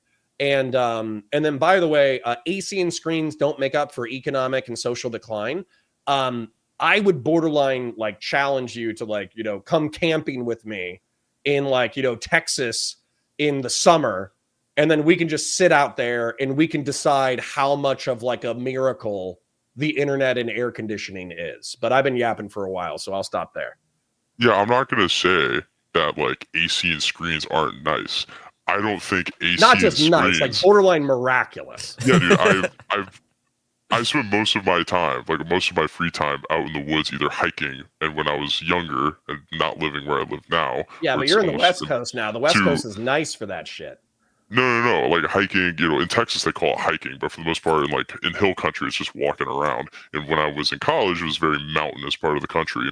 But even then, in Texas, I spent most of my time with my dad hunting. This is like I've spent a lot of time without screens. Like this is again. I would give up. I would go back to 2008 iPhone, which frankly functioned better than the iPhones that we have now. These things are so much worse than they used to be. But I would go back to even 10 years ago or 12 years ago or 16, 18, 20 years ago. I would rather go back to that than the technological progression that we've had and have to cede so many parts of my country. I don't think dismissing it as economic snobbery to simply want to be able to communicate with your coworkers, because the people you're talking about speaking Spanglish now, they don't speak any English. It's just Spanish. There is a world that I think is hard to describe because none of us kind of want to believe it unless you're interacting with it. But what you're describing in the 2010s is so fundamentally different to what even we have now. So like when people that I know intimately work very well, work their service jobs, and all they do is essentially tell me about how they are fucking, they're the one English speaker, so they have to work some front of house job at whatever kitchen or restaurant or whatever, and the rest of the people speak Spanish. So they essentially are a one-man army, while all of these other people are like, there's too many hands in the back and none of them can work in the front, and then they all discriminate against the one person that speaks the language of the land, and they harass that person and they call them awful names, and they just make they create a hostile work environment for some like 22 to like 18-year-old that just shouldn't be dealing with this, because and while they're dealing with a hostile work environment, they have to be the front of the house. I've heard countless, and this is obviously an anecdote, whatever, but I think sitting there going, well, it's just, they're just bourgeois. They're snobs. They're snobs to not want to like work with a bunch of people that they can't have a conversation with at all. This is such a weird framing of it, and frankly, it's also such a low. It's a low vision framing. When I think of like what I want the people of my country to experience, I don't want the youth of my nation to experience labor that they have to endure with people that hate them, that harass them, and then can't speak the language to even communicate basic aspects of their work. This is a terrible vision for the country. And this is why, I'm going to say right now, this is why we hate you. This is why young people, this is why the young Republican guys, this is why all of them, they're not groypers, they're just radicalized, because they sit there and go, yeah, I think it's unacceptable that our nation is like this. I think it's unacceptable when we allow this. And they go, and the response to that is, you're just being snobbish. You just don't, you need to experience it. You need to experience the Spanglish. And you're like, dude, I'm speaking with people that have zero attempt to integrate. They speak zero words. Before Connor responds, I want to highlight this comment over here from Subri Keller. This be literally doing help, I'm being oppressed. So I want us to imagine for a second this scenario where somebody from Guatemala or the Middle East or whatever goes to, let's say, France in the 50s. And there's all these French people there that are in the kitchen, and this person can speak French, and they're trying to figure everything out. And then somebody writes, is this bee literally doing help, I'm being oppressed? This Middle Eastern guy that doesn't speak French and can't really do anything in this scenario. Because to me, it feels kind of the same. I don't know. No, I accept the hatred and the resentment. I do. And the reason why is because I probably, my instinct is to say the same thing that the fucking, boomers told me, which is, like fucking skill issue, get good, right? Which is kind of fucked up, but I mean, that it is kind of my instinct. And what I would say is, I am privileged to a certain degree. I was raised overseas for several years. I speak a second language as a result. Speaking that second language made learning Spanish that much easier. And so as a result, I'm not good at Spanish, but I understand enough to, bullshit with Spanish people, call them slurs, joke around with them when they call me a fucking pendejo. I can say, pinche tu madre or some shit back, like I can fuck with them. And so that kind of door was open to me. But I do understand that door's not open to everybody. I think that kind of goes back to on an individual level. Okay, let's say that you are on a systemic level. We probably agree on integration. I think that it is not incumbent upon Americans who speak English to learn Spanish in order to accommodate recent immigrants to the United States. I think it's incumbent upon Spanish speakers and Chinese speakers and Vietnamese speakers to learn the language of the land. I think it is, and I think that there should be an integrative public education effort to make sure that if that first generation doesn't learn the fucking language, their kids do 100%. You know what I'm saying? So anyway, so that's on a systemic level. On an individual level, what I would say, though, is that if you are stuck in the West Coast, Pacific Northwest, if you're stuck in California, if you're stuck in LA, if you're stuck in San Diego, and you're truly surrounded by these like ethno-religious enclaves that are completely alien to you, and you are working a decent job that pays a decent wage, but you have 5 roommates, you need to get the fuck out of there. Like I know that it's like a laissez-faire liberal perspective to say just move, but like this shit isn't true in Omaha, Nebraska. This shit isn't fucking true in Boise, Idaho. This shit isn't true in Orlando, Florida, or like even fucking Miami. Miami is probably shitloads of ethno-religious Spanish enclaves where they exclusively speak Spanish. Dude, whenever I get an Uber in fucking Miami, it's the Uber driver only speaks Spanish or only speaks Haitian, and they speak like rough English. But at the same time, the rest of the city is fine. I just want to say this is such a I understand what you're saying, and I get this a lot from other kind of. You can hate me for what I said. For boomer cons, where they say, "Well, how would you go to Tupelo, Missouri, where a house is $50,000 and it has 1 room and a stove, and there's only one job, and it's at the Subway, right? And a good internet connection." I understand that. I think this is why, and I think we kind of want to. I'm trying to loop this back into why the youth are the way they are. This is why the youth categorically reject it, because it is such a low vision for your nation. I love my country. My family has been here since 1820. I want the best for my country.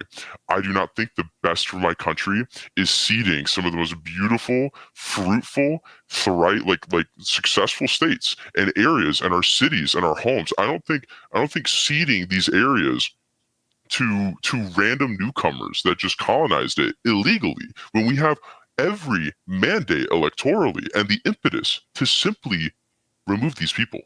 I think the vision that you were proposing, which is like, well, just leave California because California sucks. It's like, no, how about we just get rid of the people that are ruining it?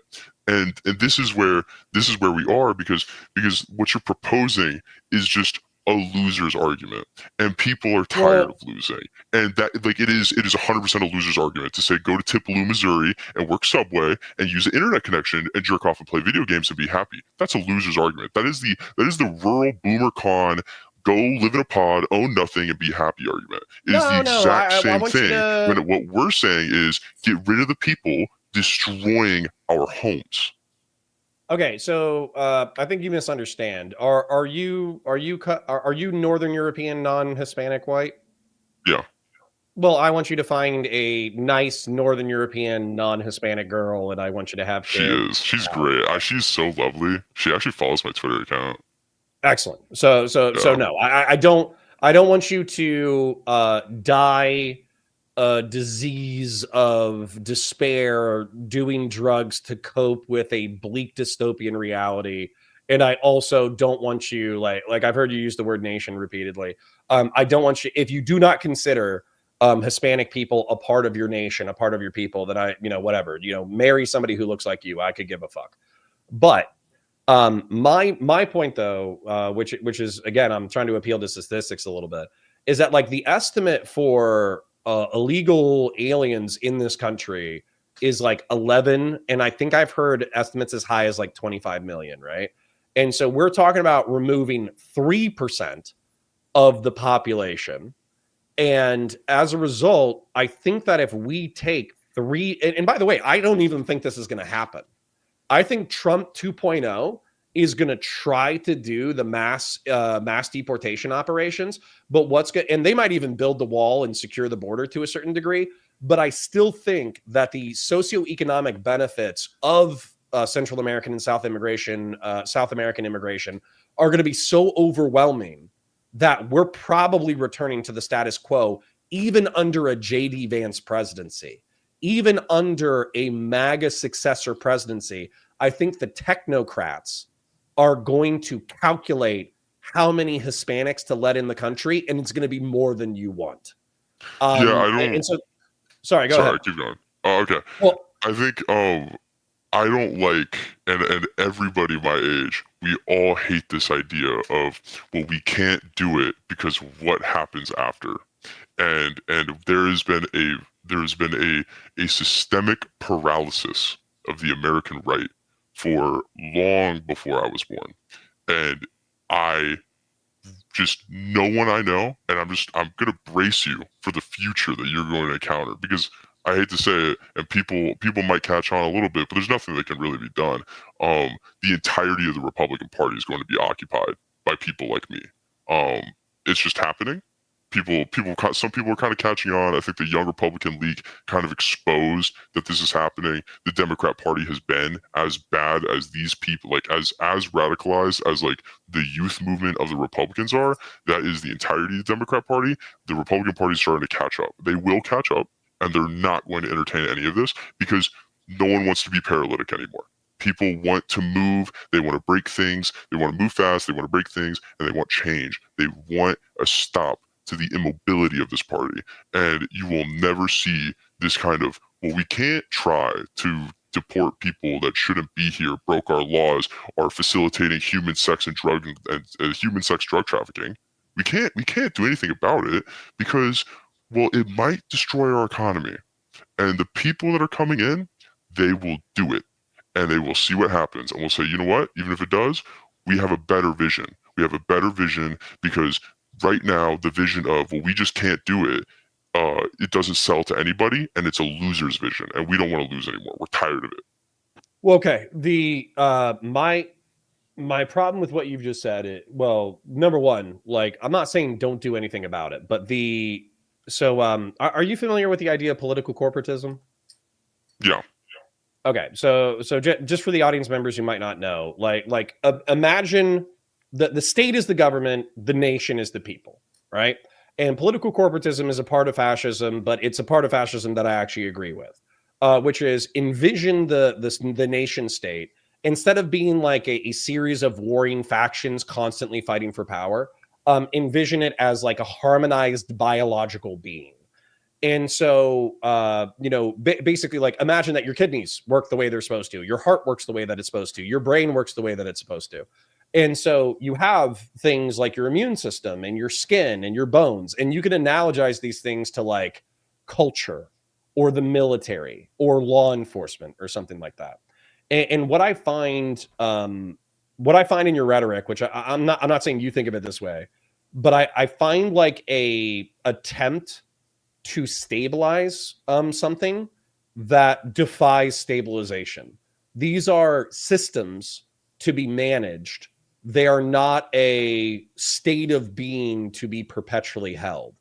And so while you're saying the passion is with you, these people are infiltrating the Republican Party, they're getting into positions of power, they have the rhetoric that is going to most appeal to young voters. Young voters are sick of the paralyzed slowness of the Republic of the United States.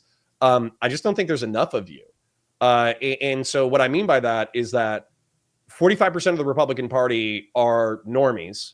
55% of them are MAGA, but even half of those people are fucking normies.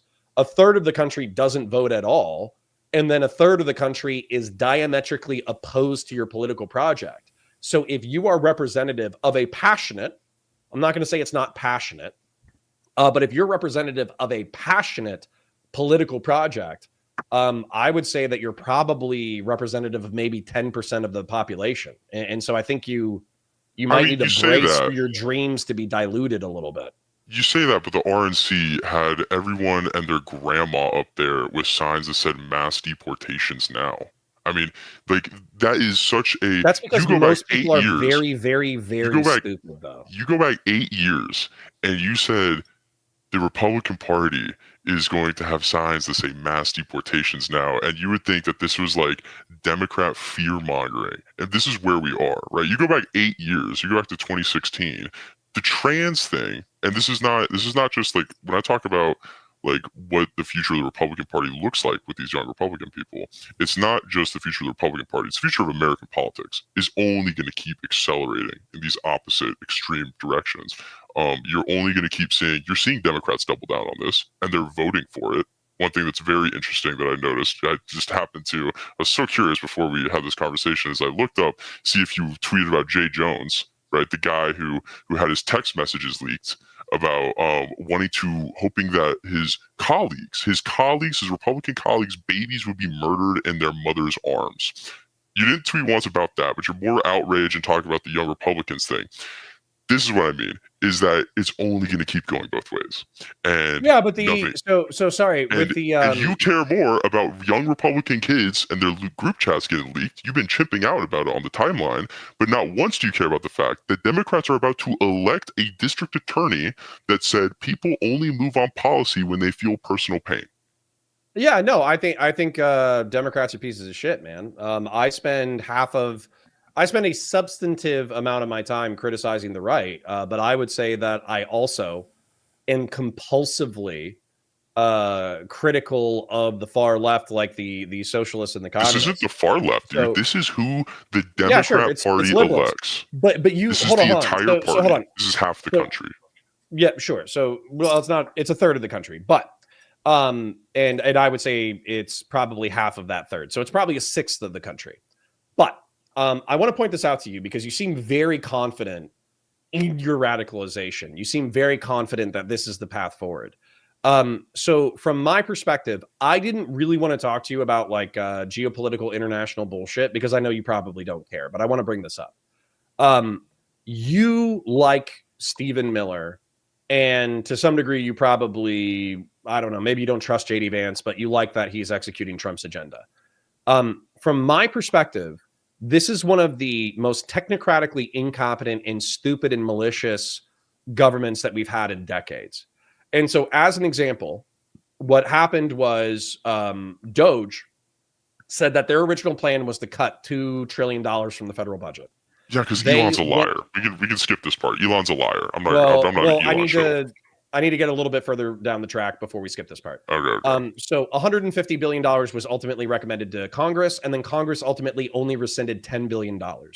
That $10 billion was exclusively foreign aid. It was like $3.5 billion to USAID, and it was $6.5 billion to PEPFAR. PEPFAR is a program that was bipartisan, that was passed in 2003 by George W. Bush, and it provides antiviral, like retroviral medication for HIV, largely in Africa.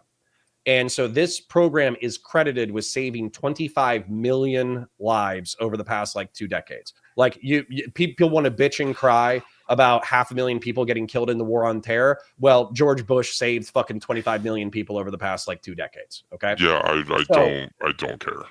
I understand you don't care, but I need to make a point. The reason why Democrats, when Charlie Kirk got shot in the fucking neck, they didn't give a fuck. Half of them said, you know, he didn't deserve to die, but fuck this guy, he was a piece of shit. The reason why this Democrat was probably not memeing, but he was fucking talking shit about like, oh, well, Republicans need to die and feel the pain before they know anything, is actually specifically because PEPFAR got cut. It's projected to kill 3 million people over the next 5 years. And I almost guarantee that your response to this is going to be, I don't give a fuck. No. My response to this is, I think I'm trying so hard not to be too loaded here. But did you read the National Review article about Jay Jones? Because nowhere did Jay Jones say, and you can't do this thing where you get to speculate on the mental state that when Jay Jones says, I want the speaker of the Republican Party in Virginia House, I want his wife to hold her children dead in her arms. You cannot do this game where you say, well, actually, the reason why is because they're extrapolating the numbers from U.S. aid cuts. You don't get to do that because He's Oh, never I'm said sure this. he cares about Not only- BLM. He not probably only- cares about not only George do you Floyd. not He get to do probably that, cares about all that bullshit. First of all, you don't get to do that, but you also don't get to sit there and say that the reason why he has, to this day, every Democrat still standing behind him, not a single one of them called for him to drop out, not a single one of them denounced him. They just said, well, we don't agree with political violence, but they didn't denounce him. They didn't call him to drop out. Where the governor sat there for 2 minutes, silent on national TV, not saying a word, as she was called to retract her association with him, and she just sat there and didn't say a word. And you know what? He still has a massive, overwhelming Democrat majority. He's probably going to win that election because people will vote straight down the Democrat ticket. He still has massive support from the party. So you don't get to do this thing where you extrapolate that to their mental state. No, you don't. These people are radicalized. Yeah, no, I agree with you. There's another thing I got to add in here. It's very important. Here's something that I've noticed watching the chat right now. There are some people in your chat, I'm not saying everybody, Connor, but you would think that with some of these, more conservative MAGA people that I have on the show and the kind of people that come on here and comment in the chat usually, you'd think, oh, I get some pretty extremist things being said. I gotta say, the people who I've seen, some of them in the chat here, they have said far more angry, violent, virulent things that I have ever experienced on Break the Rules. This is just like looking at the thing. Are fucking liberals, so just fucking leftists, not liberals, leftists. No, if we're talking about how most of them are liberals, they're not socialists or communists. But anyways, but wait, sorry, but this is an important point though, because when it comes to what Badabum is talking about here, I think his existential fear has to do with the fact that if people are politicized in the direction that some of the more extreme people within your chat are in, like if they're going to be in that mindset, people are saying, well, why is he hiding behind a mask or whatever? I think that's kind of the reason. That's the reason why the stakes are felt so highly. Have a specific example? Because generally speaking, my chat doesn't Fed post, but was there a Fed post that shocked you? So, okay, I mean, here's one over here. Super chat, by the way, $20. Moral imperative to call these people cockroach locusts living off the gardens built by people above and beyond them. You can take that shit to the bank. So there's one particular. Okay, fine. He's a libertarian, but as far as I'm not saying that to be a smartass. His hostility to what Bumbadum is saying, grassroots hostility, is probably because grassroots. Sorry if I put words into your mouth that you don't actually believe, but grassroots, I think, and I see this as well, sees the mutual radicalization. And so what's happening is the Democrats are saying, oh, well, no offense to anybody present. I don't know how you feel about it, but Trump's a fucking pedophile. Like he sex trafficked kids in the 80s, 90s, and thousands, and social conservatives don't give a shit. He's running a horrible deficit, and because of tax cuts, and none of the fiscal conservatives give a shit. He's not interested in preserving the republic, and the constitutional Republicans don't give a shit, and the Burkean conservatives don't give a shit. And so they're seeing people constantly sweeping for Trump. And Bumbadum said it tonight, by the way.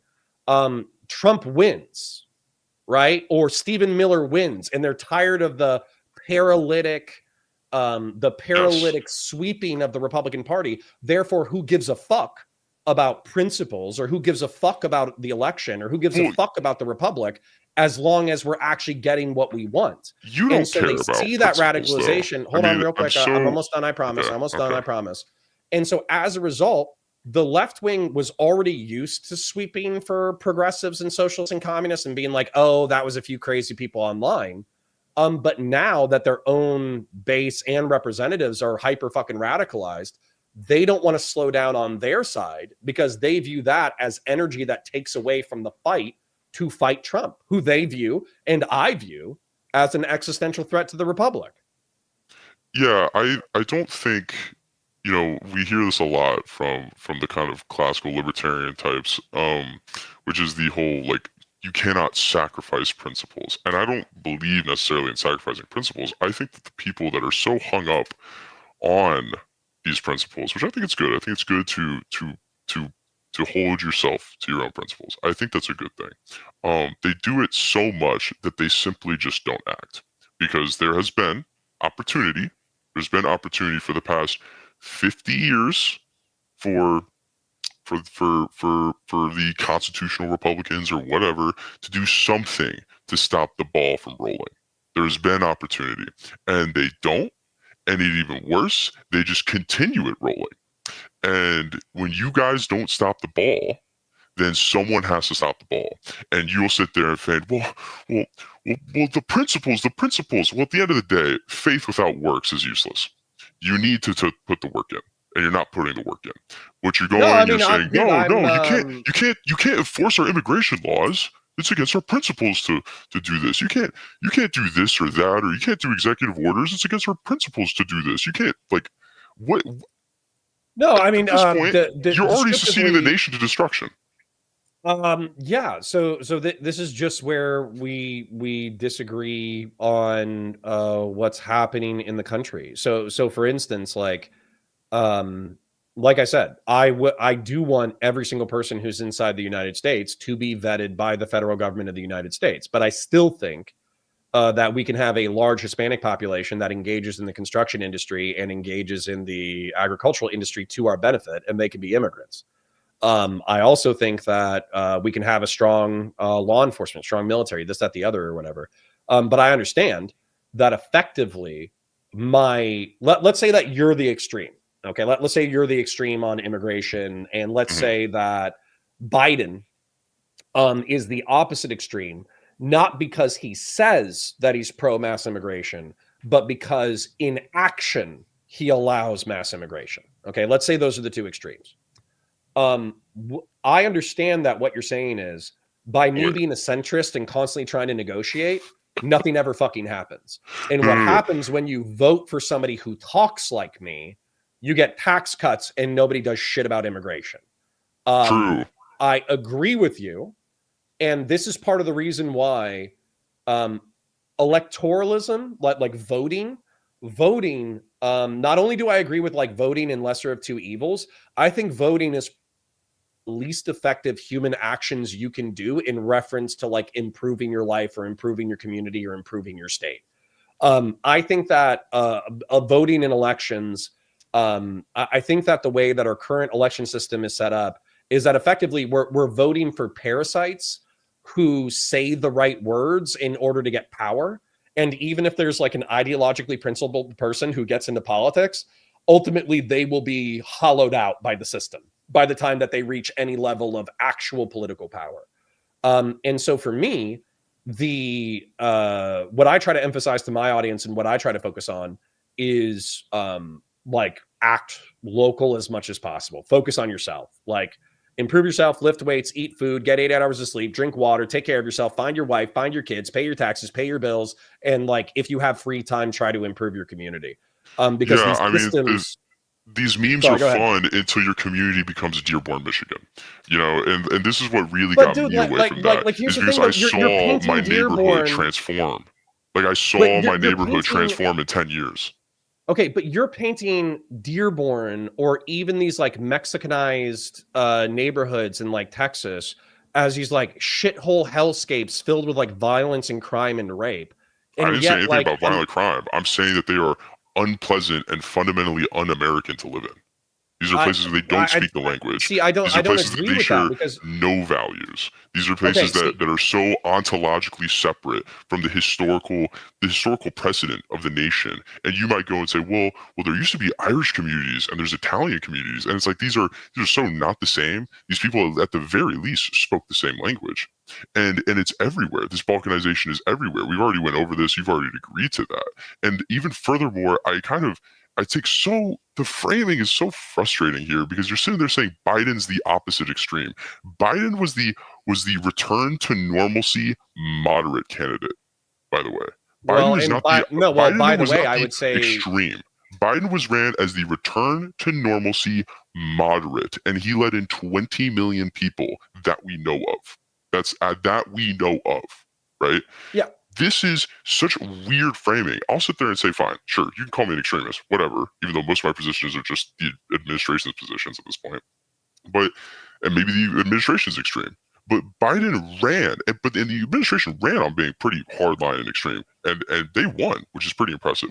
But they ran on being moderate, and and we saw what moderates winning, the moderate party winning, and you're sitting there and calling, well, actually they were the extremists. No, you don't get to do this feigning. You don't get to do this feigning, and it frustrates me so much because you'll say, well, I beat on the left, but I'm really concerned with the far right, and it's like, dude, we have a soon-to-be, very likely, all polling indicates that Jay Jones is going to win his race. He's going to become the district attorney of Virginia.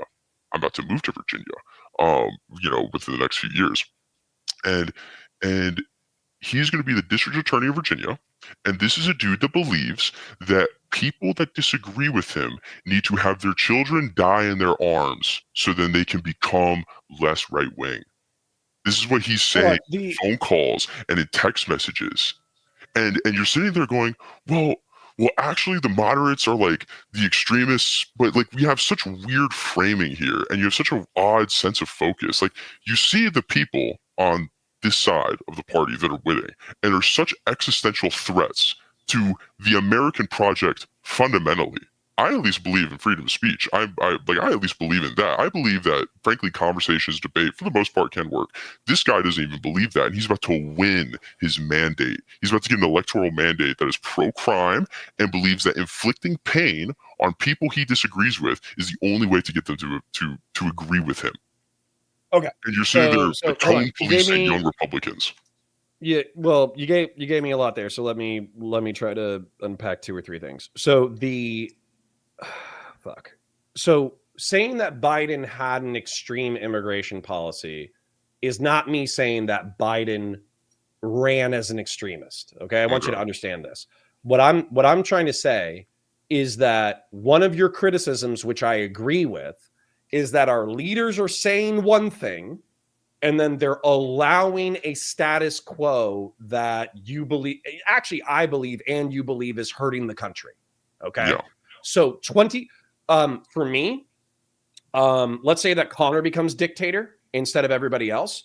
Not only do we have a secure border that we secure with $21 billion in order to build a physical fence, but we also have increased funding for Customs and Border Patrol and ICE along the border. So effectively it becomes like almost impassable. Like people aren't even interested in trying because that's how secure the border is. And then, like, if let's say that we had those 100 people that we talked about that were applying for asylum, and 96% of them are economic migrants or whatever, I would effectively not admit them into the country first in order to determine their asylum thing. They can wait at the fucking border in a holding cell, or they can wait in Mexico, right? While we're evaluating their asylum application. So I'm like, maybe I'm not as hawkish as you, but I'm not exactly an immigrant dove. Okay, so let's put that aside though. The existential threat, what I think that we're disagreeing on is that I think that there is like a 90% chance that if you and I went to Dearborn together, we don't need to hold hands, we don't need to be fucking best friends. But if we walk down like a normie street in Dearborn, or and by the way, it could be like Muslim majority, it could be like 99.9% fucking Muslim. Or let's say that we walk down like a working class neighborhood in Texas. Not only could we find people who speak English, we could probably find people that were fucking nice. We could probably find banger ass food, and we could probably find people to have a really interesting conversation with. So believing that like we have ceded the nation to these hostile colonists and that we're never going to get America back because these areas have been infiltrated by these swarthy fucking aliens.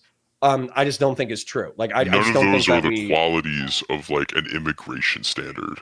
Like they're not sitting there, coming in through customs, and you sit there and say, "Well, can you make a really tasty dinner?"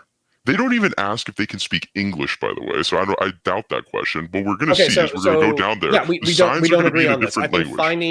I think finding an English speaker in Dearborn or finding an English speaker in a majority Hispanic town is going to be easier than... They are literally, like this guy just pointed out, they are literally blaring Muslim prayers, right? You're going to see that. There was a lady who was complaining about that to the government, and they did fuck all. Yeah, they literally kicked her out and said, if you're not a Muslim, then you need to leave. This is on video at the city council. And by the way, if a Christian community, like let's say a majority Christian community, was knocking fucking church bells at hours for service, I wouldn't give a fuck about that either. So anyways. I don't know if that's necessarily the same. Church bells don't sound for service; they sound for the hour mark. Okay, so that's so different. These comparisons are so bizarre. You're like bending over backwards to defend the colonization of your own country. This is so bizarre to me. I don't as an understand existential threat. You're acting like Dearborn, Michigan is now cut off from you. You can't go there. Not only can you not go there, you can't find anybody who speaks your language or anybody who's certainly not wearing certainly not in a bikini.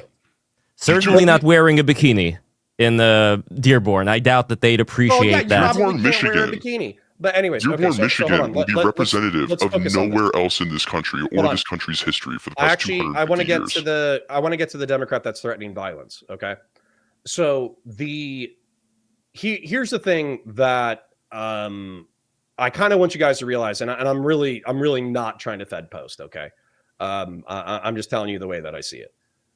When I became a Marine in 2006, not only do I come from a military family, blah blah blah blah blah. Anyways, I took an oath, and that oath was to the Republic of the United States and the Constitution of the United States. And I think that the things that are in our Constitution, like freedom of speech, freedom of conscience, right to self-defense, up to and including against the government, limited government in the 4th, 5th, and 8th Amendments, prohibitions against cruelty, the 14th Amendment, like equal justice before the law. Not only do I think these are good, not only do I think these are good for the United States, I think these are like universal goods. Like I think that the world would be better if it was more in line with the Republican ideals of our republic. So when you say, well, I only give a fuck about winning and I don't care about principles. And if we have to break a few old rules and if we have to break, these gay laws written in the Constitution, then it is what it is because I want to win. Sorry, go ahead. That's not what I said. I said that adherence to certain principles, and by the way, we've been very vague with these principles because I don't really think we actually kind of principally even disagree. I think most of what I believe in is all frankly constitutionally viable. I think probably every policy, not only constitutionally viable, likely protected, and Supreme Court has been ruling in favor of. Everything that I believe in, I don't think I necessarily, if I went down a list, nothing I necessarily believe in really violates the Constitution. I really can't think of much, but I'm not saying that you should cede principles. I'm saying that it's literally like the Catholic meme, faith without works is nothing. Like it is meaningless. Sure. It is meaningless to sit there and say that I care so much about freedom of speech and freedom of religion that I'm going to import a bunch of foreigners that don't believe in freedom of speech and then want to colonize my entire country. Like this is okay. Yeah, I don't think we agree on descriptive reality, but I don't think I think I have works to match my faith, but we don't have to argue that necessarily to make the points that we need to make. Yeah, but you're saying that your guys, you would admit your guys have no works, that they'll say things and they come in and all they do is pass lower taxes. You've admitted this multiple times. These people that you support, the moderate Republicans don't do anything. They are faith moderate Republicans. Yes, faith with no works. Yeah. And you've agreed with that. Yeah. Well, Bumbadum, unfortunately, I think it's deeper than that. Okay. If you'll indulge me a quick anecdote. So I went to Washington, D.C. because I was recruited by a Democratic org during the 2024 election and I worked with them and I've got a lot of criticism for that. But through the connections that I met with the Democratic org, I was invited to a political summit action, whatever. And it was like liberalism in the 21st century. And it was a bunch of like DC bigwig, multimillionaire, technocratic, not gubernatorial, but like government types who are either like representatives, former representatives, state level representatives, or they're technocrat think tank people who consult with the Democratic Party, right? And so you would think that in the era of Trump, where the Democratic Party is getting its shit kicked in the era of political radicalization, where the average person seems to be increasingly polarized, you think the focus would be on, holy shit, nobody gives a fuck about our highfalutin ideas. What is radicalizing people? How do we appeal to them? And how do we get them onto our team? But I'll tell you, that's not who I met in DC. Who I met in DC was effectively like, have you ever seen the South Park episode of San Francisco where people are farting into wine glasses and then smelling their own farts? Yeah. That's what it was. That's what it was. It was smart people and millionaires who were so impressed with their own fucking success that they did not care that the country outside of their, you know, nice little enclaves is falling apart. So when you say moderate Republicans don't do dick, I think our political class largely doesn't do dick in reference to addressing like the existential and spiritual issues of our country. It's not just elected people are doing things so much that you hate them, that you have come out and said that they're evil, that they're terrible people because they are so effective at just doing what they said that they would do when they were running. So I don't, you know, maybe it might be the moderate political class that you like, but not the moderate political class that I like. The moderate political class that I like, they're actually doing things, or at least right. But what I view them as doing has, you know, in my opinion, it's killed tens of thousands of innocent Ukrainians. It's projected to kill millions of Africans.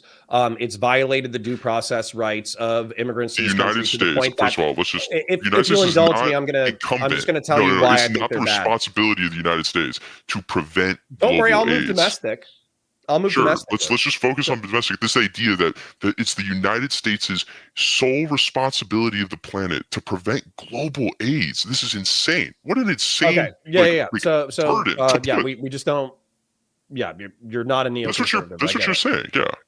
Yeah. So we should have a different conversation about neoconservatism a different night. But anyways, the focusing domestically. So focusing domestically, my frustration with Trump's social conservative moves, I suppose, whatever social conservatives would be happy with Trump, is that I think that in order to achieve these things, we're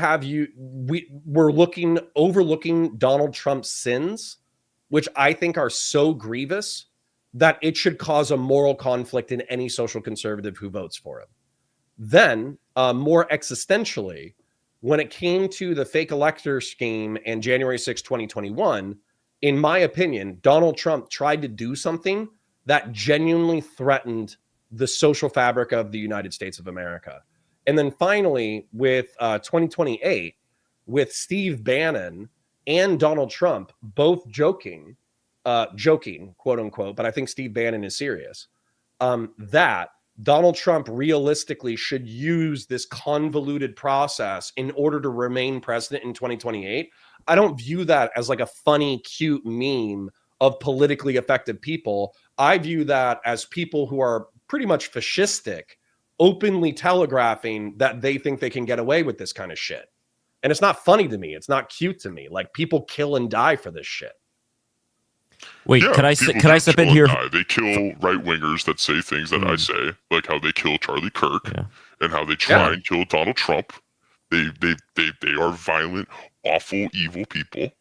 And hold on. But the only thing that I won't accept here, I will accept 2028. But like, listen, maybe there's some concerns about 2028. But like, I think it's such like a non-factor in regards of what's happening now. Like, if your objections are like, why is this administration evil? Oh, it's because he's joking about 2028, right? And in reality, 90% it comes out to is I don't want to deport farmers. You are offhandedly dismissing, because that's not even including USAID cuts. Like, you're offhandedly dismissing for like an estimated 14,200,000 people who are dead as a result of the Trump administration, but it doesn't even mentally process to you because they're not American citizens. No. It is not the responsibility of America to be the global hospital. This is insane. This is such an insane, put it on any other nation. You don't. You say, no, it's America's responsibility to prevent global disease. It is not our responsibility to prevent global disease. Wait, could I counter this real quick? Caretakers. I want to counter what Bumbledum is saying, because if America was in the position where now it became, you could say, well, it shouldn't have been in the first place, but it was responsible for the lives of these people now, And just undoing it like that, there is a lot of responsibility that America would have in that sense. If America never did anything at all, if it was just, completely isolated Star Trek style. Upon people to not contract AIDS. I think it's incumbent upon themselves to make educated decisions, like not doing dry sex, which is a common practice and where this is happening. I think it is incumbent upon them to not do these things that cause the fissures, that cause the epidemic. This idea that it's actually on us to continuously, infinity, for the rest of time, endlessly pump Africa with drugs is insane. It's such an unbelievable expectation, especially for a nation that has as many issues as we do at home. And frankly, this is if you believe any of these numbers. Probably I'll give you the too long didn't read summary. The too long didn't read summary is that we were isolationist in the early 20th century. Okay. The only hemisphere in which we operated was the Americas. And as a result of not caring what happened in Europe in World War I and World War II, we got sucked into wars that cost hundreds of thousands, if not a million American lives. And so as a result, what we decided, now we didn't decide this as an electorate. We did not decide this as a people. The government decided this without our input. Okay. I will admit this. Okay. However, what the government and the technocrats decided after World War II is that preventing World War III would be less costly than letting World War III happen and then engaging in World War III. And so as a result, we became the world policeman. We fought the Cold War. We controlled the energy industry coming out of the Middle East and North Africa. And while you can say that these adventurous international intrigues have led to America taking on more than is rightfully theirs, this has also led to incredible human flourishing and wealth. The United States, through like unilateral, multilateral, bilateral alliance, we are in some degree of control of $70 trillion of annual economic activity of the world's $100 trillion level of economic activity. The only part of the globe that is not a part of the American commercial empire is like China, Russia, Iran, and Venezuela. It's seriously like half a dozen countries who are not a part of the American and by the way, China and Russia are going into Africa right now, so they're the ones who are colonizing various parts of Africa. Yeah, but they're actually like colonizing it. They're developing it. They're not just like endlessly pumping drugs and foods. This does bring up an interesting question. Wait, hold on. This does bring up an interesting question of if America was to take care of people in this way, would it make more sense for it to do it in this spreading Hellenism a la Alexander the Great type way, where we would actually encourage much better levels of human flourishing in these parts of the world, where it wouldn't just be, well, America's now this babysitter for, people who are doing their own thing. Hold on, Bumblegum. I need to make this point. This is a partially selfish action. Okay, we are providing billions of dollars. Like I think it's like $3 or $4 billion worth of international aid, and PEPFAR itself is $6.5 billion. That's $10 billion. That's 0.16% of the federal budget. But in return, not only do we get that, but we get like military partners, people who buy our equipment, people who buy from our military industrial complex, people who consume American agricultural goods, people who consume American medical goods, people who consume our technological services and all that kind of stuff. And then not only do they consume our goods and services, but we in turn consume their goods and services. And then that enriches and stabilizes these areas of the world. And so for you, I think that your moral calculus is like, well, they're not Americans, so fuck them. But for me, my calculus is like, this is a win-win-win-win-win-win-win. Like it's so much winning. It's so much winning that the median first-time home buyer is 38. And if you can't sit there and say, can do both. No, clearly you can't, because you have had the mandate, you have had the power, the mandate, and the people. You have had the representation. You have had your people and the people that believe in what you believe in charge for 50 years, and they have not done both. So clearly, they don't believe what I believe. I tell you what, clearly they don't believe it earnestly. Clearly, whatever you're doing and what you believe in is not leading to outcomes that are conducive for a society in the United States that would even continue to be able to fund and control this $70 trillion of wealth. Because when the median first-time home buyer is 38 and people can't do the bare minimum that it takes to continue a society, which is find a partner, have kids, have those kids have kids, have those kids have kids have kids, and continue a process of continuance of this nation, when you can't even sustain that while you're doing this, well, we control 70 trillion, then that we control 70 trillion suddenly stops. So you don't get to sit there and go, and all these lofty, successful things about, well, actually, we make so much money by giving them all this medication. Yeah, the median first-time home buyer is 38 in the United States. That's a problem. Okay. So give me a little bit of rope with this. The people, this is another frustration where the right wing has been subsumed by MAGA, which in my opinion has like very little to do with philosophical republicanism or any variant of conservatism that I'm aware of. Because the people who addressed your concerns about home ownership were the Democrats in the 90s. Yes, hold on. I need you to give me some rope here. Okay. In the 90s, they came out with the whatever fucking bill that was signed by Bill Clinton or whatever that effectively federally backed home loans to people who were first-time home buyers. And as a result, this spurred one of the greatest housing booms in like fucking decades. And what happened was effectively the construction companies just went fucking insane. They just built suburbia as far as the eye could see. And so this bubble went on for a decade where construction workers were making hand over fist, bankers were making money hand over fist, loan managers were making money hand over fist, people who were like managing, like they were business people who were on the outside managing the wealth of the construction workers and everybody who was a part of this bubble, they were all fucking profiting. This was effectively the economic boom of the late 90s and mid thousands. But what ended up happening as a result of this is that there were so many perverse incentives built into the incentivization structure of the 2008 housing crisis that they were giving bad loans to people who had no business owning homes. And they were giving multiple loans to hold on. I just want to explain this to the audience, even if you're aware of everything I'm saying.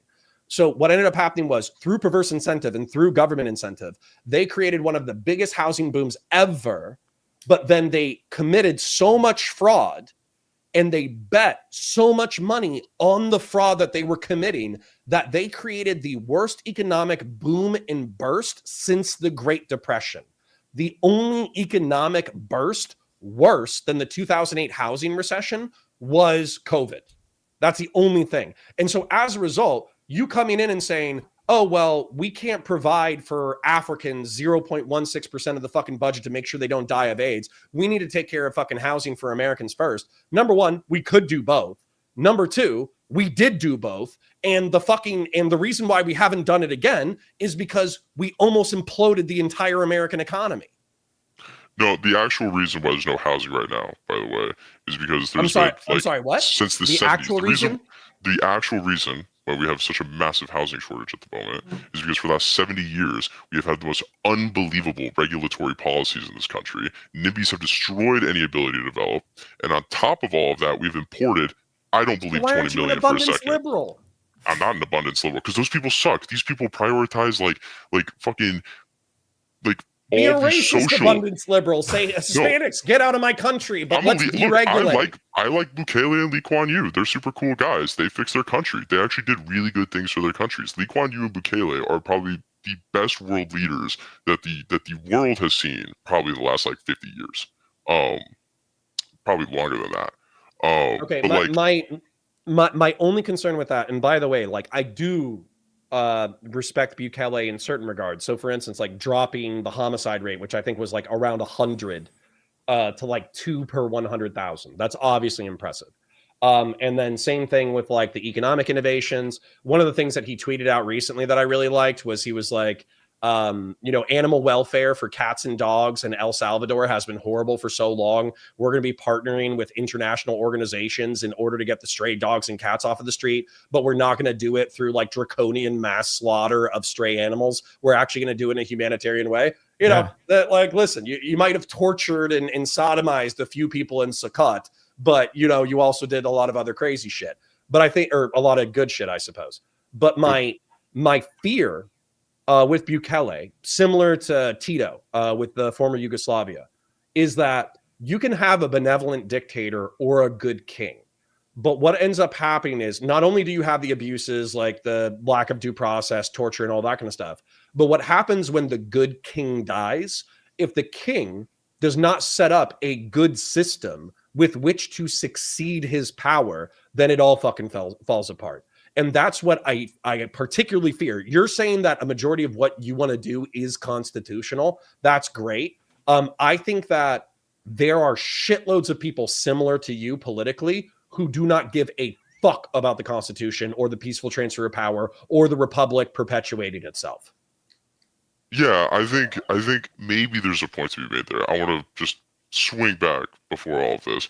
Yeah, the housing market, the explanation of 2008 and all of that. Yes, I'm familiar with all of that. You don't get any sort of housing initiative. Like, you don't get your nice lofty international programs for USAID when you don't address these issues at home. And that was more of the broader point, is that clearly, we can't do both.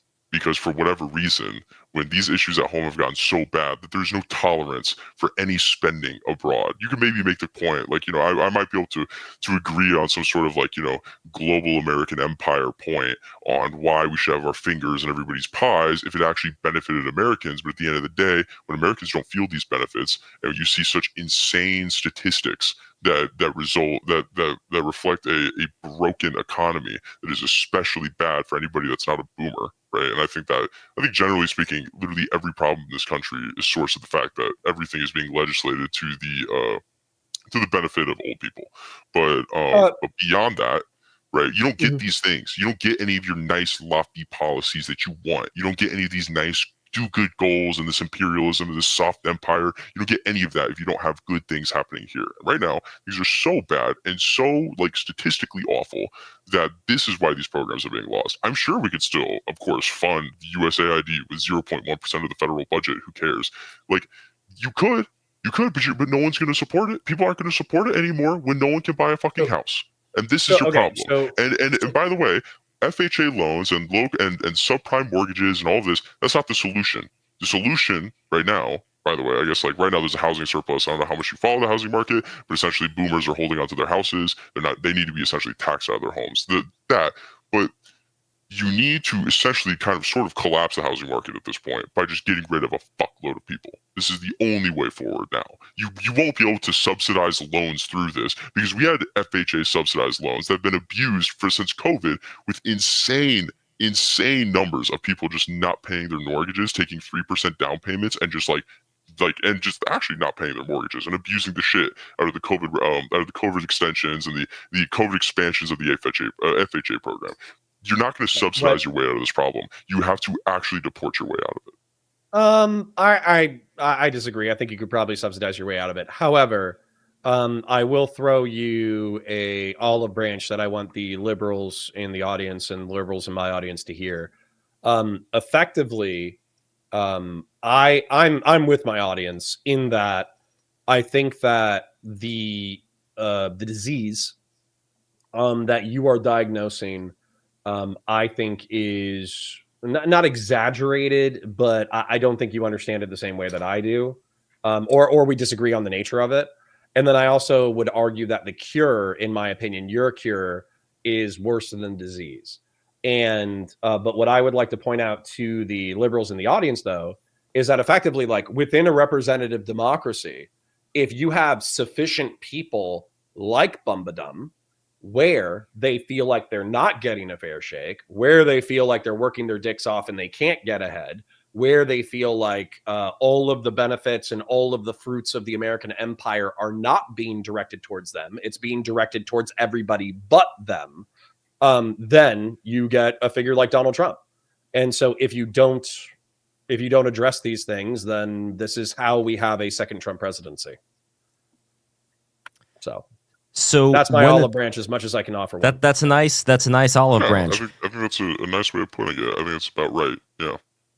So when it comes to addressing some of these things, I want to go back a little bit to the question of responsibility of our institutions. So forget the politicians right now, because we talked about the evil and the bad intentions that a lot of them have. If we're just focusing on the ground, like a friend of mine who works... hollowed out. Sure, absolutely. I mean, a lot of the Republicans as well, like the stories that I've been hearing is that a lot of them, they just like drinking and partying and, living life to the fullest.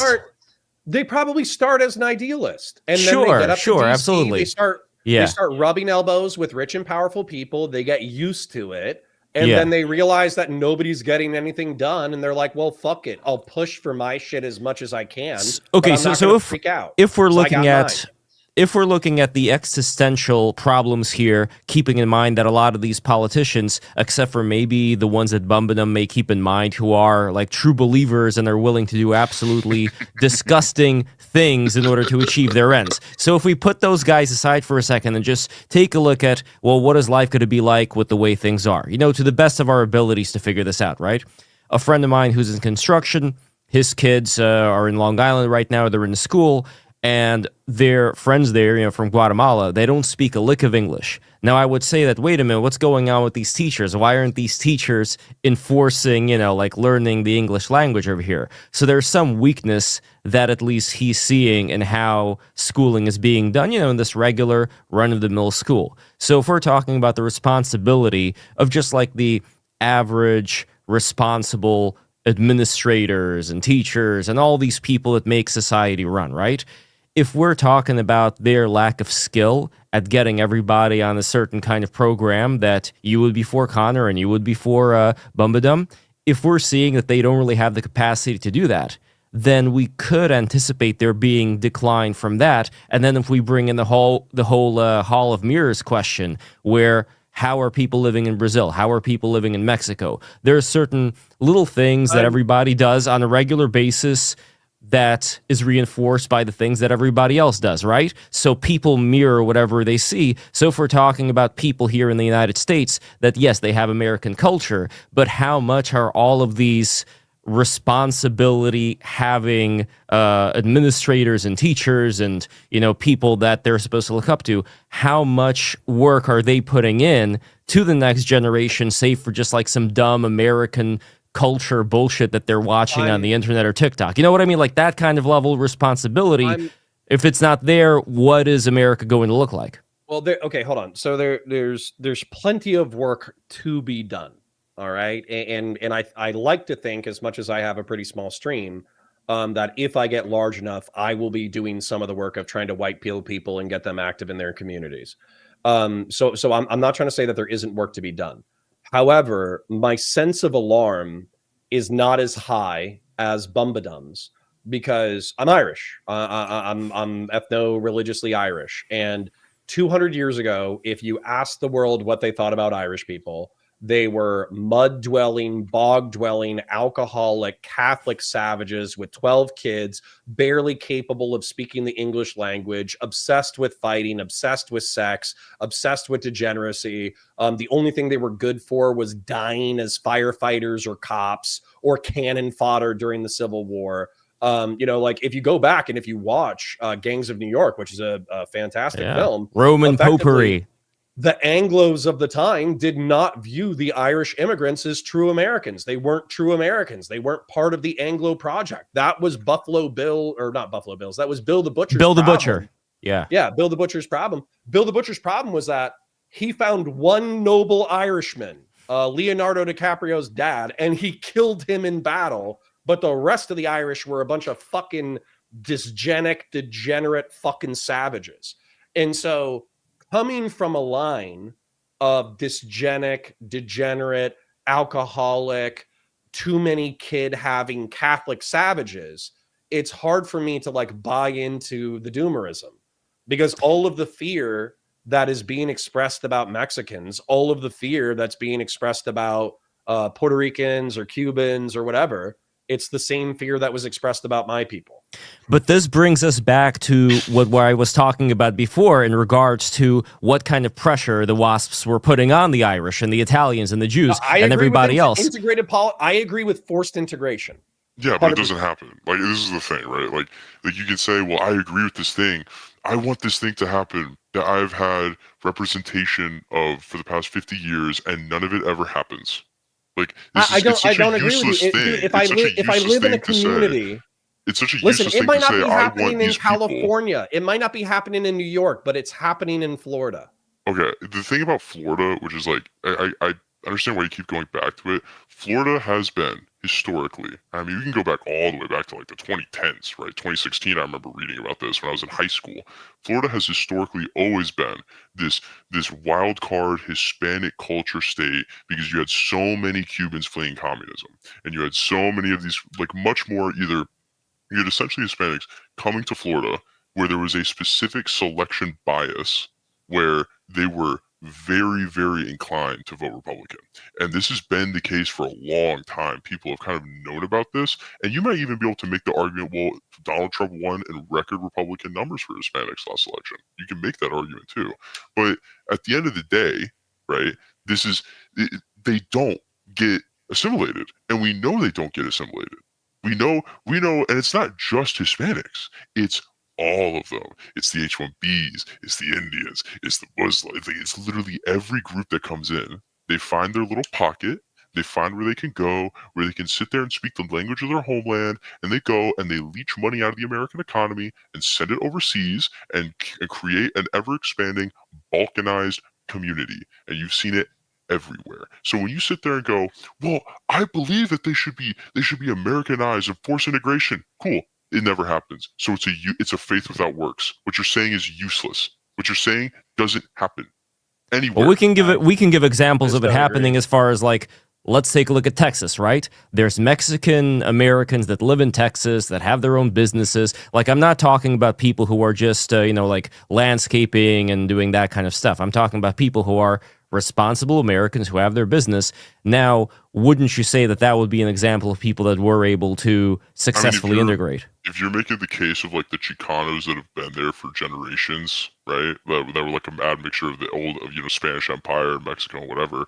I think you maybe make a case for that, but I think we're also talking about a significantly different class of people that hopped the border. The 20 million that came over in the last 4 years, the upwards of 50 million that are in the country at the moment. It's likely much higher than that. They've been saying there's been 20 million illegal immigrants in the United States since I was in high school 10 years ago. So like I don't believe the 20 million number.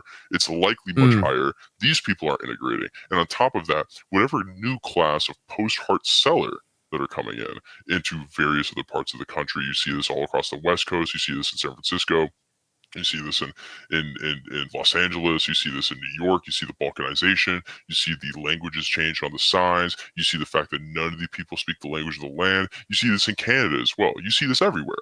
You can literally see this new age, especially from the global east or from the global south. There is an integration, and we can sit there and play this game of like, well, I believe that we should do forced integration, and it may have taken my ancestors 150 years to integrate into becoming American because they were dirty Irish, right? We can play this meme, but this is such useless paralytic action.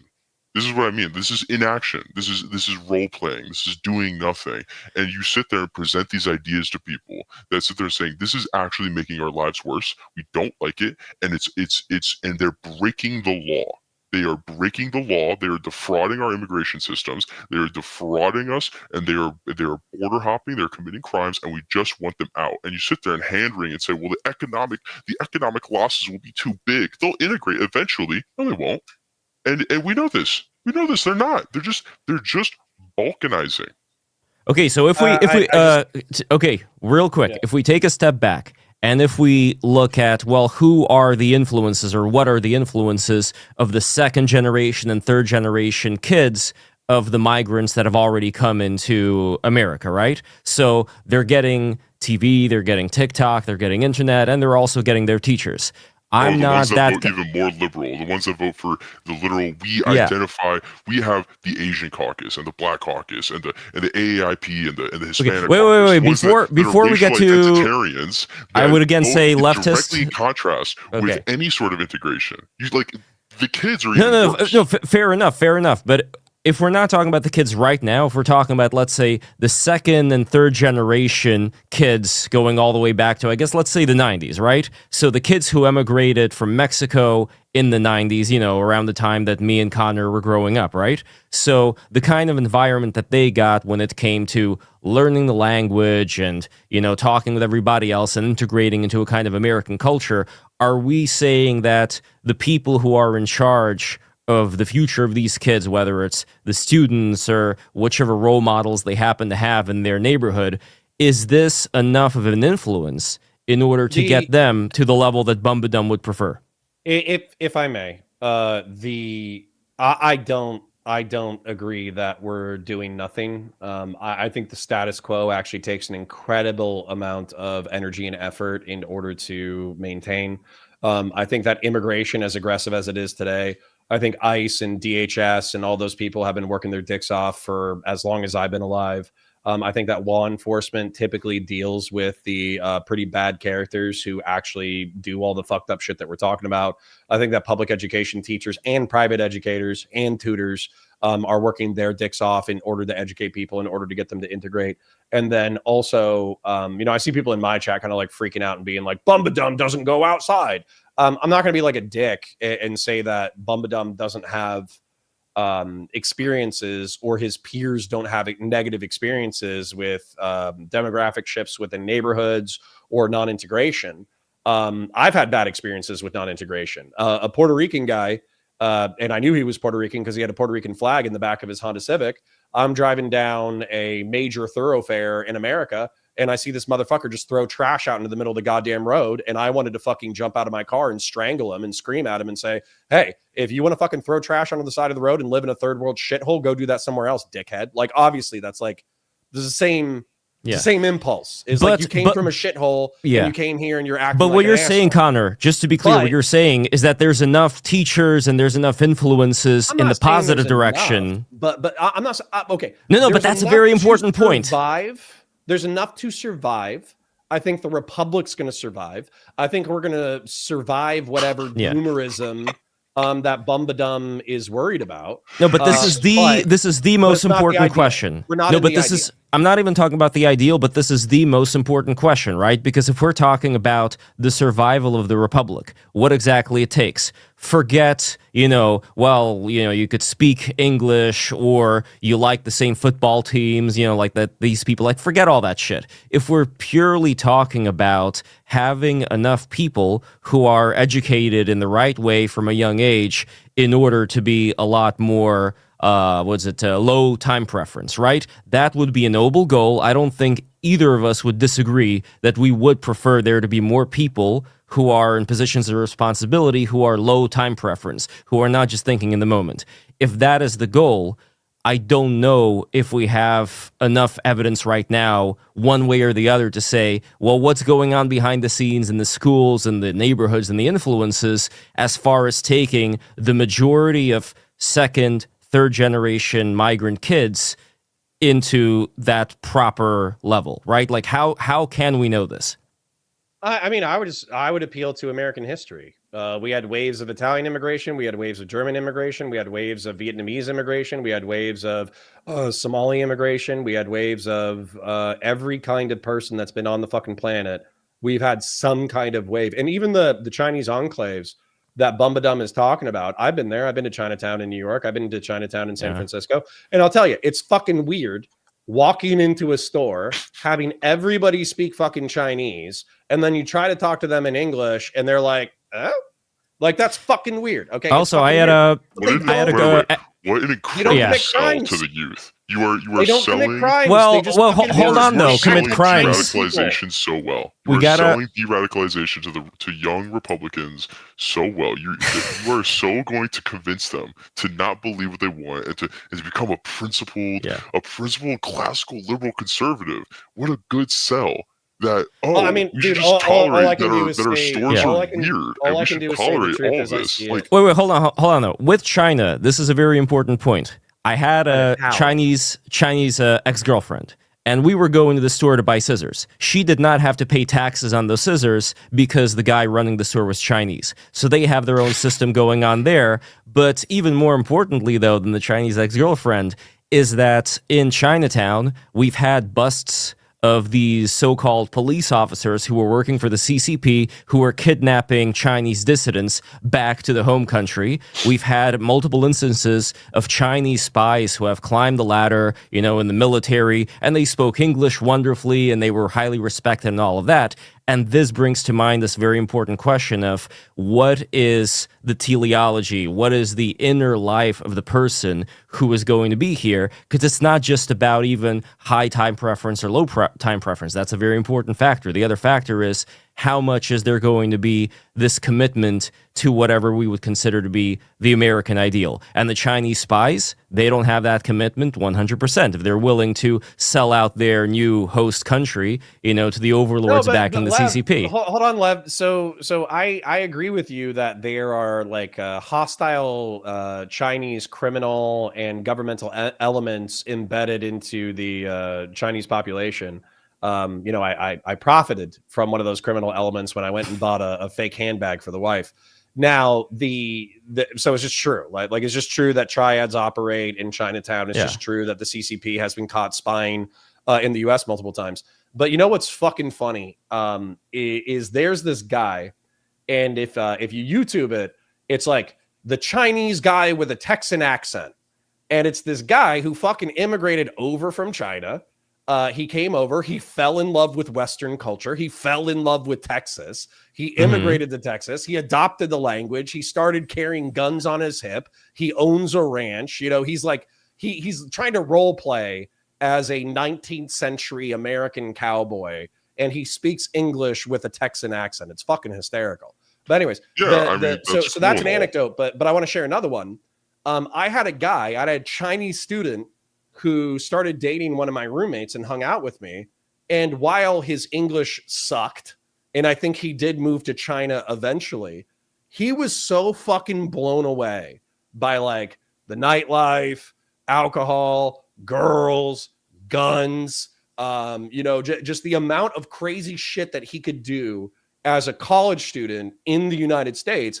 It effectively, in my opinion, he's more likely to betray China for the United States through cultural exposure than he was likely to steal from the United States because he loved the United States so much. So yeah, like, is that an anecdote? Of course it is. But it isn't even about the Chinese though. Okay, I want to interrupt real quick. The point of this conversation is that Counterpoints has this alien. He's been alienated from the Republican Party that he likes. And the point that I'm trying to hammer here is that these people are the staffers. They are the organs of these bodies. And a lot of people don't like that they're the organs right now, but no one else is signing up to be the arms and the legs of the Republican Party. So this is the party's future. And and so far, all of these people have known is the total abject failure of everything that has come before Trump. And so then it is incumbent, if you want to get these people to not be like that, you have to present them a better vision of the world than what they see at the moment. This is the key. The key is to present a better vision of the world. And a better vision is not, well, you should just tolerate the fact that your stores are going to be filled with people that you cannot talk to. And you are taking essentially that degradation of the social space of the country and applying that to essentially everything. And saying, well, if your life is that bad, move to Tupelo, Missouri and get an internet connection, right? Move to the middle of nowhere, and secede your entire family's lineage, and let's say some city that their family has been in for generations, right?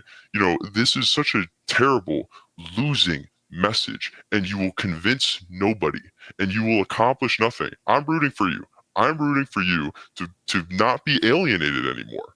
In one way or another, I'm rooting for you to not be alienated for another, but you need to figure out a way to message to people a winning, positive vision for the future that allows you to have your pet projects with USAID, and where people don't get so angry that they nuke it off the face of the earth because they can't afford a home.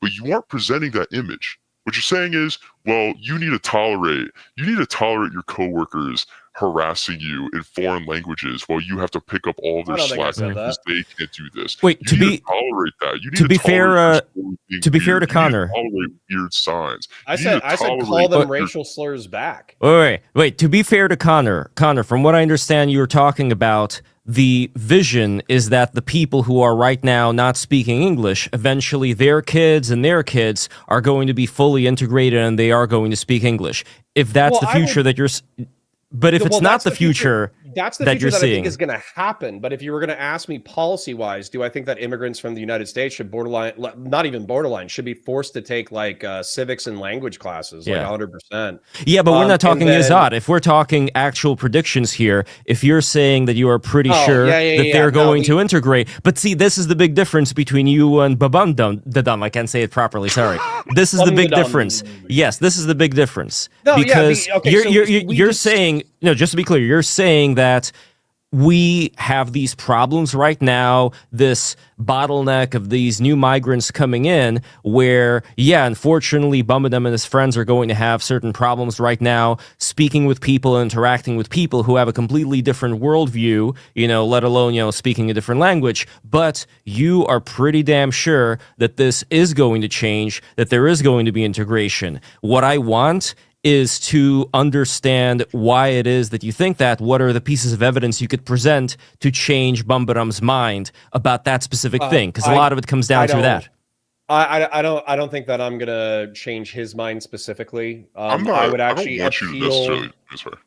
Well, I want to address this though, just because maybe I won't reach Bumbadum, but maybe I'll reach somebody in Bumbadum's audience or Twitter following. Sure. So what I would say is, I think that for every anecdote that Bumbadum has, I have a contrary and contradictory anecdote. And just as an example, specifically with Mexicans, when I was in the service, when I was in the Marine Corps, I would say 30% of my unit was Hispanic. They were all second or third generation. They spoke Spanish, but they were also American patriots, and they fucking loved this country, and they were willing to die for it. They were willing to fight for it. And I still think about these guys. I still think they're some of my best friends on the fucking planet. And they were socially and linguistically integrated. However, I don't think that I win with Bumdadum by saying, and I expect him to resent me, and I expect people his age to resent me when I say, tough titties, suck it up, move to Boise if you hate Hispanics that much, get a new job, find a white wife, get her pregnant, have kids you can't afford. I don't expect him to like my answer. I expect him to say, you don't know how hard it is, go fuck yourself. That's what I expect. However, when you say like, where can we, in my opinion, this is more important, where can we bridge the gaps? Wealth inequality, I don't want to solve wealth inequality. I'm a capitalist, but I do think that dignified wages and a dignified lifestyle for the middle class and upper working class of America is something, if we don't fix that, we're going to continue to experience the kind of political instability that we're experiencing right now that could potentially lead to violence and civil war. When we're talking about rapid demographic change, Hart-Celler, correct me if I'm wrong, if that's the Immigration Act, Hart-Celler and the role of the United States as world policeman was never voted on by the American people. And I view MAGA and Bumdadum as a logical reaction to never being consulted on these things. I think these things are going to happen with or without him buying into it. But I understand the rage and frustration that this was never an issue of consent. Bumdadum and Bumdadum's parents never said, let's make 24% of America Hispanic. They never voted on that shit. That just happened. Then existential technological shifts, I think we're all going to be dealing with that. I think the internet is a existential technological shift, and we are part of the solution by having really complex conversations via the internet. We're part of the solution. And then the dissolution of the social fabric. These are like the 4 issues that I think are radicalizing Americans. I would encourage Bumdadum or somebody from Bumdadum's audience, let's go to these fucking ethno-religious shitty fucking enclaves and let's have conversations with these non-American, non-integrative, radicalized Muslim, Mexican rapist pieces of shit and let's see if they're as bad as Bum the Dumb says they are. And I don't think they are. I think a lot of people would actually find the opposite of what Bum the Dumb said. So that's kind of where I'm at. Interesting.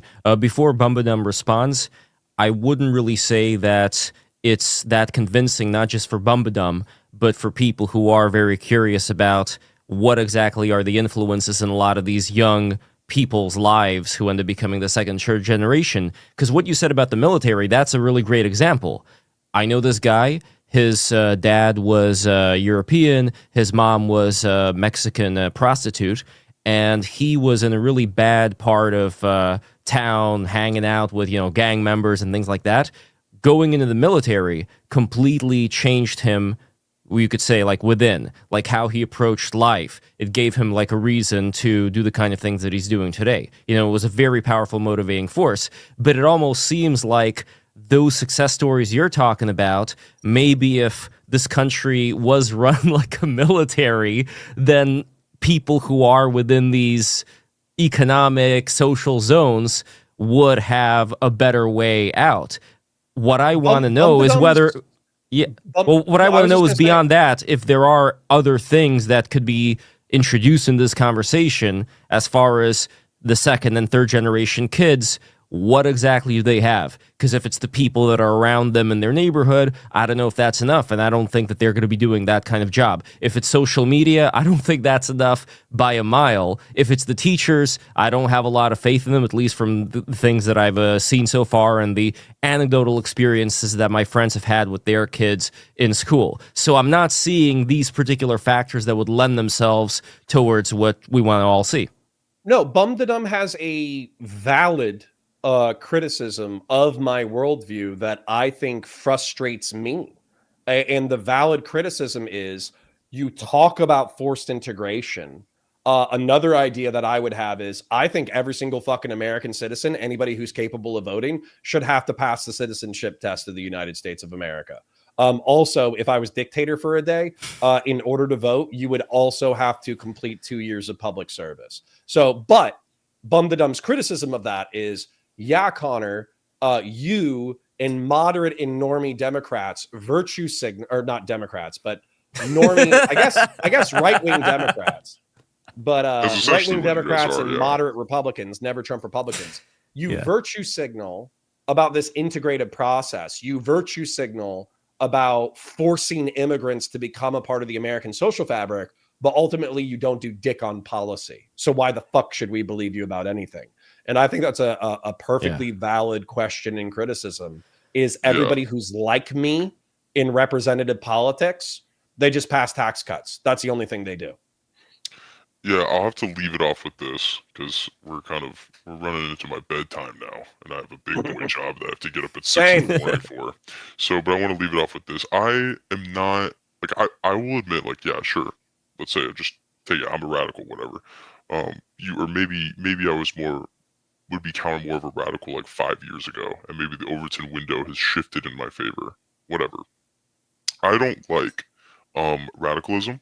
I don't like to see people get shot on campus because they disagree with what one party says, and where their whole entire bit is let's have a conversation, and he gets shot for it. I don't like the increasing acts of political violence. There's all sorts of weird situations, like the one with was it Minnesota or whatever, with the weird guy that broke into the house and killed, I think it was like the speaker. That's bad. All these things are bad. I don't like seeing any of this.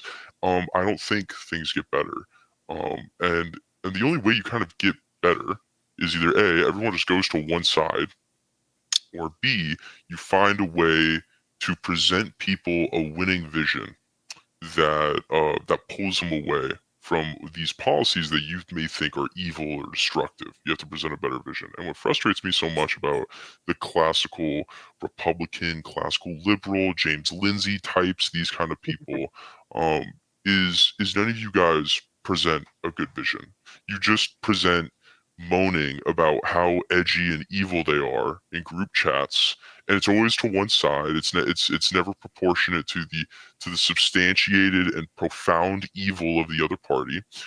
Never trying to de-radicalize them, it seems. And And then the vision that gets presented, that you would say, hey, if we see we have these alarms going off that all of the young men in this country are insane, and they're saying terrible things in the group chats, and they actually mean it. It's not ironic, they mean it. We should try and find a way to pull these people back from the brink. And to pull these people back from the brink, and this is more of a prescriptive thing for you, because I'd like to be nice, is you have to present a better vision, not a vision of what you think the country is now.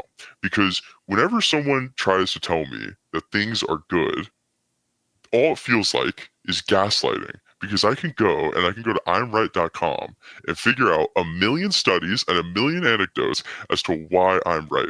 So you can't win on, well, actually, the life you live is not as bad as you think it is. Because at the end of the day, I can go and I can find a million studies that substantiate every single grievance I have. What you have to win on is a better vision. You have to win on a much better vision. And you aren't. And this is why people do not agree. This is why you guys have lost the youth, because you are not presenting a good vision. And hold on, before Connor, the vision has sucked. Before Connor responds, very important that this goes out right now, because I think that what is in the center, the dead center of this conversation, which has not really been expressed properly, is the idea that maybe in order to make certain things that Connor would find to be much more appealing, as opposed to doing certain things that Connor would find to be really bad that Bum-de-Dum wants to do, it may involve making decisions that both Counterpoints and maybe a lot of his audience would also find to be very despicable. But there may be certain very despicable things that need to be done, doing the needful, in order to prevent much worse things that Counterpoints you're seeing down the line when it comes to dictatorship, when it comes to all that stuff. There may be certain things that are a little bit gross, that if they are done, it's going to prevent far worse things from happening. Well, and the concern that Bum-Dum has, once again, is that if the Gordian knot remains uncut, a lot of these problems that he's talking about are just going to get worse. But if cutting the Gordian knot means doing things that are a little bit gross, how far can we go in that direction before it all collapses and we have the dictatorship and all that bad stuff?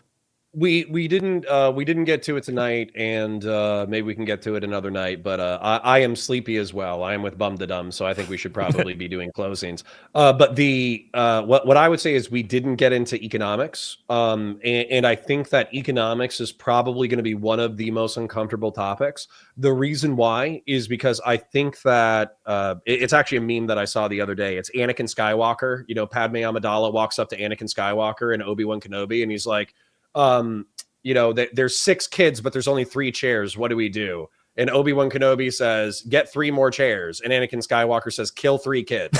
And so that's kind of where we could talk about food subsidization. We could talk about access to housing. We could talk about, mixed, or like I honestly think that in order to solve some of these problems, both environmental, social, economic, we almost need to fundamentally reconceptualize how we build cities.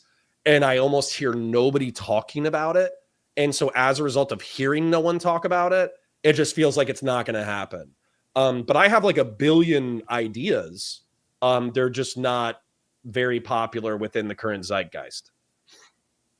Yeah, I mean, one I would definitely say has to do with making sure that certain religions, which are also political systems, do not take root in this country, and just doing something about that. Anything about that would be something that a lot of people would find completely disgusting and not right. So that's just like one idea that I'm throwing out there of certain things that can be done. You know what I mean? And it's unfortunate that we have to... Solutions a different night.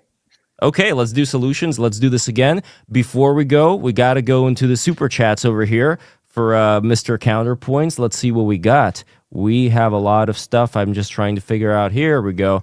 Okay, so one over here from the spectacular grassroots hegemon, $20. I think that's actually the case, but as a middle-aged conservative, I don't want these people calling them Republicans or conservatives. I want that to be owned by people like Connor, Ryan, North, myself. I want those.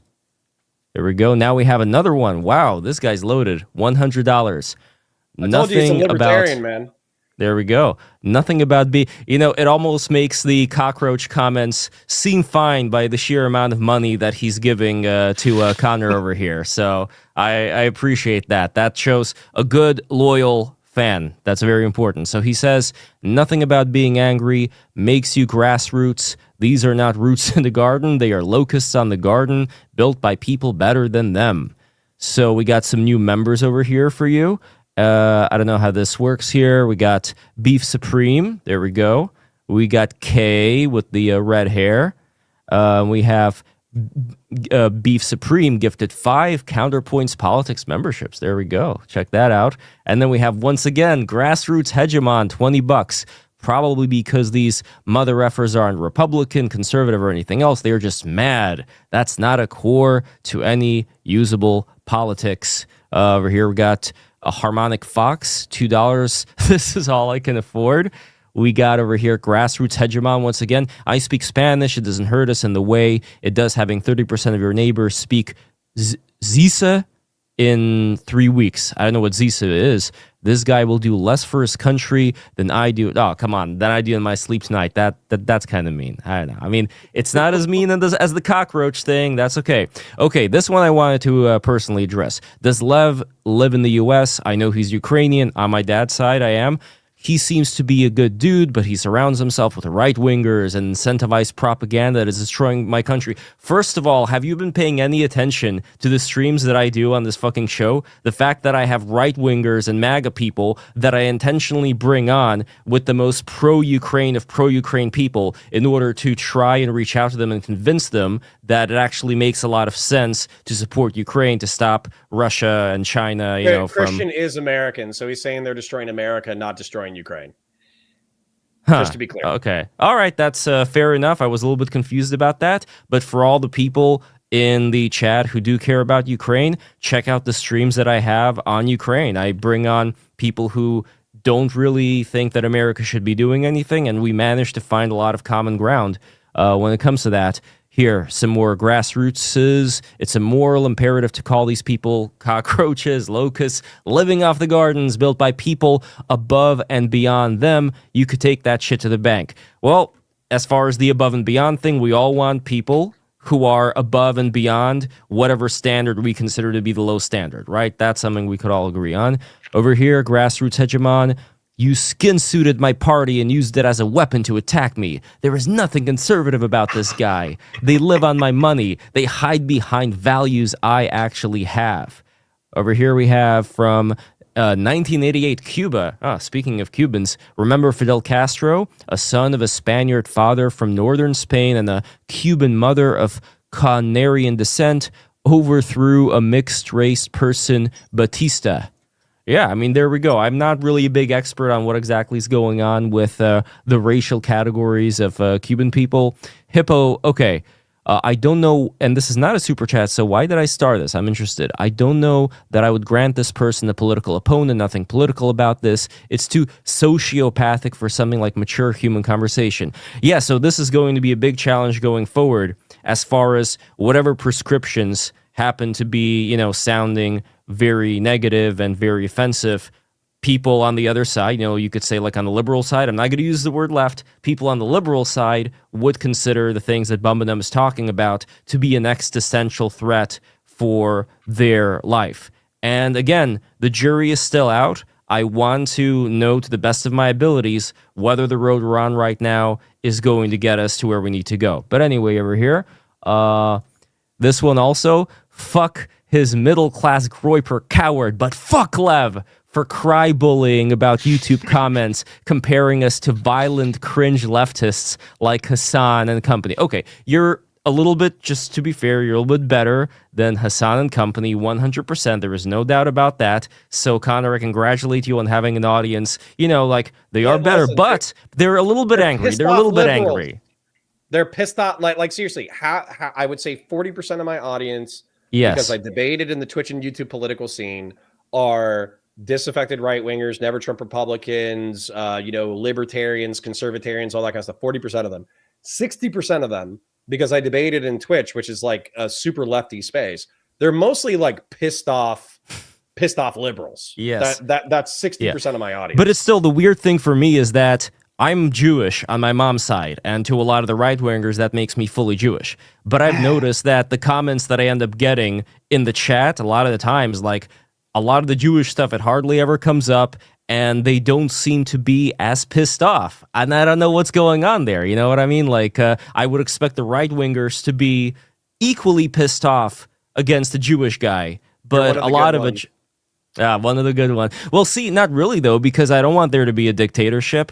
I don't want there to be, this transfer of power from Marcus Aurelius to fucking Commodus. Even though Commodus was very popular among the military class, but that's a story for another day. What I do want, though, is to find the middle ground between both of you guys, because I agree with aspects of what you're talking about, but the road is still extremely unclear as far as what is going to happen with these second and third generation kids. And that's what I really want to find out. I know Bumbadum needs to get to bed, so I'm not trying to talk for too long, but I would say that the fate of the Republican Party and the fate of our national discourse is between my and his position. Because what's going to happen is either Bumbadum and his political project are going to dominate Republicans to the point that Never Trump Republicans and moderate Republicans and neocons like me abandon ship and they become right-wing Democrats, at which point the Democratic Party probably moves right-wing. Or they, like what I'm trying to do, stay in the Republican Party and try to fight the good fight, I guess. And Bumbadum and I obviously don't agree on a substantive amount of things, but maybe I can at least make him see what the fuck I'm talking about, even if he still thinks I'm an asshole. Well, I don't think you're an asshole. I just am tired of people losing. This is the core of it. I just don't, and I talked to this is my key disagreement I had with Groypers when it came to the Gavin Newsom meme, where their whole take is if we just keep letting Democrats win, then things will get so awful that they'll just get the mega bad guy. Okay. And right. I'm like, no, because I when Biden won in 2020, whatever the circumstances of that are debated, who cares? But from 2020 to 2024, I like that. I think it's a fun meme. But from 2020 to 2024, we're so terrible in so many ways. Like probably the worst years of my life were from 2020 to 2024. And many of these things were directly attributable. Like I could directly attribute insane, absolutely insane stories, racial discrimination on my campus, from the administration of the campus. Like there were like non-white rooms. They called them cultural spaces. All the way to the fact that like I could not get a job related to my original degree because I was not a minority, and the state that I was in had overt quotas at the time. The absolute insanity that went on during those years, I would do probably anything to prevent that from ever happening again. And even if it meant like electing maybe like no, I just would do anything. I would rather do anything than see anything like 2020 to 2024 ever again in my lifetime. And the vision you guys present is such a loser's vision that people will go for Biden again. And I just will never do it. I'll never do it. I never want to see that again in my lifetime. These people are so evil. They are so terrible. They put a guy in jail over a meme. They waited 4 years, and then 1 week after Biden was inaugurated, they put Douglas Mackey in fucking jail for a meme. This is how evil these people are. I never want these people to come back. And I will do everything to advocate for a vision that would get people to never vote for these people. That's my thing. Like, I don't think you're an asshole. I just think you're a loser, and I never want to lose. Because these people, the people we lose to are so consistently evil from top to bottom. There's no goodness. You can pluck a random DA in Virginia, and you'll see him saying that he wants to kill children. Like this is how evil these people are. And you can go to any district. You can find Gavin Newsom or some random judge here, or the DA in Dallas that let go an illegal immigrant murderer. Like you can just find all of these people. They're so evil.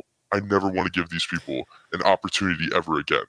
Okay, And here's that's what I mean. quick I don't think you're an asshole. I think pitch you're a loser. before counterpoints and you do the promotions. Real quick pitch, because I know you guys are sleepy and gotta go. The pitch is this: if we want to solve certain issues when it comes to these activist judges, let's say, and let's say there are certain legal things in place that prevent anything at all being done to these activist judges who release the criminals and do all of these really, really bad things, I would be for some kind of a system where we have the rule of law, which prevents from people, getting arbitrarily, sent to jail because, they offended some son of an oligarch like, they do in Russia. I want to prevent that shit from ever happening, but at the same time, there should be certain things done lawfully and legally, however we end up defining that law. Maybe we have to make new laws in order to do things about Islam, in order to do things about these activist judges, but keep everything in the law. That's the difference between me and Bum to Bum and the difference between me and Connor. You see what I mean? Like, keep the law, but we have to do certain, possibly a little bit extreme things in order to prevent even worse things from happening. Whoever the disaffected liberals are in the audience that understands what I'm talking about here, then I hope that you could subscribe to breaktherules.tv. You can watch various episodes that I have here, not just about politics. A lot of this has to do with philosophy, history, religion. I bring on really interesting people like Gnostic Informant, who uncovers the various secrets of all of these ancient religions, along with the Nietzschean Uber Boyo, the Iranian philosopher Jason Reza Jorjani, and a lot of pro-Ukraine people as well. I bring on pro-Ukraine people who debate more of the MAGA isolationist base. And by the way, it seems to be working, because right now, Trump seems to be on board with sending those missiles Ukraine's way and sharing intel. So things are looking quite rosy for that particular connection. But anyway, that's the pitch that I will make. And also patreon.com/breaktherules. If you want to support the show, and if you guys happen to live in New York City, if you become a $20 plus patron, you are going to get to be in the audience here in the studio in Manhattan, watching the shows as they occur, the BTR NYC shows, and then we're going to have a rooftop party. So I invite you people to go there as well, patreon.com/breaktherules. So that's my pitch. And now, Counterpoints, you have the floor. Are we doing outros? We are doing outros. Okay. So guys, my name's Connor. I'm a science fiction, politics, and philosophy nerd, Marine Corps and law enforcement veteran. I would argue a real Republican, but that, is a contested topic these days, considering I think that Bumbadum is substantively more representative of what the Republican Party is right now. I'm going to fight the good fight. I'm probably going to fail, but I'm willing to die on some hills. And then also, I appreciate Lev for putting this conversation together. I appreciate Bumbadum. Even though we didn't agree on a substantive amount of issues, I appreciate you engaging with me. And I'll shill for you. Like the stream, share it with your friends, engage with chat, super chats if you got them, memberships if you got them. I parasocially love you, and thank you for hanging out tonight. Thank you guys so much. And Bumbadum, where could we find you? I am a lowly, ingenious schizo poster Twitter anon. Yeah, you can find me on Twitter, or formerly known as Twitter X. It's at Bumbadum. I know it's hard to pronounce. We've all been tripping over it, except for me, because I'm a genius. Bumbadum14. Yeah, and all I do is post and work my actual real job. And somehow these posts, somehow people like them. I don't know why. It's just I think I say it's schizo journal posting. But yeah, I mean, I think it was a good conversation. I didn't mean to. I hope didn't come off. Sometimes it could be a little bit rude. I try not to be rude. I try to give people the benefit of the doubt. And when I say, I want to say real quick. Considering your political identity, I'm sorry for interrupting. Considering your political identity, this was probably the most sane conversation that I've had with somebody of your political persuasion. Yeah, there we go. That's the power of Break the Rules, everybody. That's how it works. I said earlier that I try to be pragmatic here, but like, yeah, when I mean loser, I don't mean this is a moral condemnation. Loser is not a moral. It's a delineation of effectiveness, and I just want to say that I know. No, loser agree. Weirdly enough, I don't take it personally Cool. because I agree with you that the people who have virtue signaled about my values, I don't think they've executed my values in my lifetime. And I think that's what sucks when you kind of realize it as an adult. You're like, they talk about the family, they talk about personal responsibility, they talk about fiscal responsibility, they talk about being a good patriot, they talk about this, they talk about that. And then realistically, you believe these things. You're willing to fight for these things. You're willing to die for these things. But the people who propagandize you into believing these things, ultimately, you said multiple times, faith without works is dead. They are good preachers of the faith. They do not have many good works, and some of their works are antithetical to the faith. And I think that's what sucks about growing up and realizing how hollow our politics are. I do want to say one final thing about Bumbadum's profile here on X. He calls himself an anti-fat nationalist. Now, when it comes to some of the people who have been found in those group chats and the photographs, in fact, they're on the thumbnail as well. You should be attacking them more than me. I did. My first reaction was that one, terrible OPSEC. Now, granted, I didn't realize at the time that it was a massive extortion racket from some insane asshole. I don't want to say anything that would get this lovely channel removed from the internet. But yeah, the extortion of how these messages were acquired is evil. But yeah, these guys, they look like, you guys ever watch that Spider-Man movie? It was the first thing I said was like the most average, the most proportionate looking young Republican, and it's fucking Kingpin from the Spider-Man animated movie, where he has a head that's like the tiniest thing, and he looks like this block. They all look like that. I was amazed. I was like, dude, how do you? It's not that you're just all fat, but you are all this oddly weird proportion. No, dude, I'm with you. They have weirdly. They look like Kingpin. They look like they're about to fight Spider-Man. So they're bulky, but if they lifted, they would be brick shit houses. Like, you would not be able to knock them over. O-lines, dude, they would be huge. But instead, we got weird kingpins that unfortunately had a mix of bad OPSEC and got extorted. One guy it was a very, very weird situation the more you look into it. But yeah, I'm not a fan. All right, they all need to hit the weight. All right, I have anti-fat posting is a big part of what I do. I think they should be put in a cage with a treadmill and maybe give them some Zins and just make them not eat. They need to earn every calorie they burn. You know what I'm saying? Zins have a lot of bad chemicals in them. On this one. We can break bread on this one. So any fat authoritarian right winger needs to fucking lose weight. Dude, they need to lose weight. Like they all need to put in lose a fucking cage. And fucking the best thing that happened with JD Vance is he lost weight. Like, JD Vance has his issues, but he's not fat anymore. Good for him. Are you pro Ozempic, by the way? Are you pro? No. Yeah, but how would you even know? Are you gonna have to do like tests to make sure that they did it the real way? Is because they just don't eat, so they lose all their muscle mass as well. Because what happens when your body starts consuming for energy, it starts with fat. Then if you don't use your muscles enough, then it starts going through your muscles first, and then it'll go through your fat again. So every person that's on Ozempic is like super, super skinny. There's Ozempic body's a thing. Yeah. By the way, this comment, Lev from Fell Runner, Lev is going to take our chats and leak them. I am not a narc. I appreciate you guys watching the show.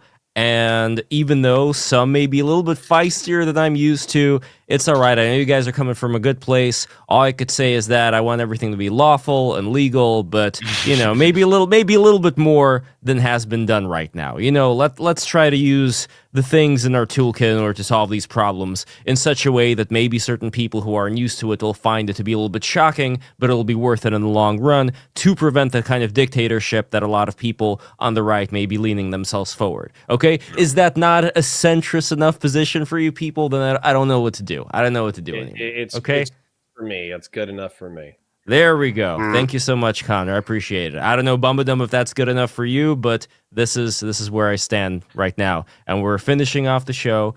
Thank you guys so much for watching. Be sure to smash that like button, smash that subscribe button, both on Connor's, because I know that this is being simulcast, both on Connor's, but then go to breaktherules.tv. Do it right now. Smash the subscribe button, smash the like button, click the bell. Very important for the growth.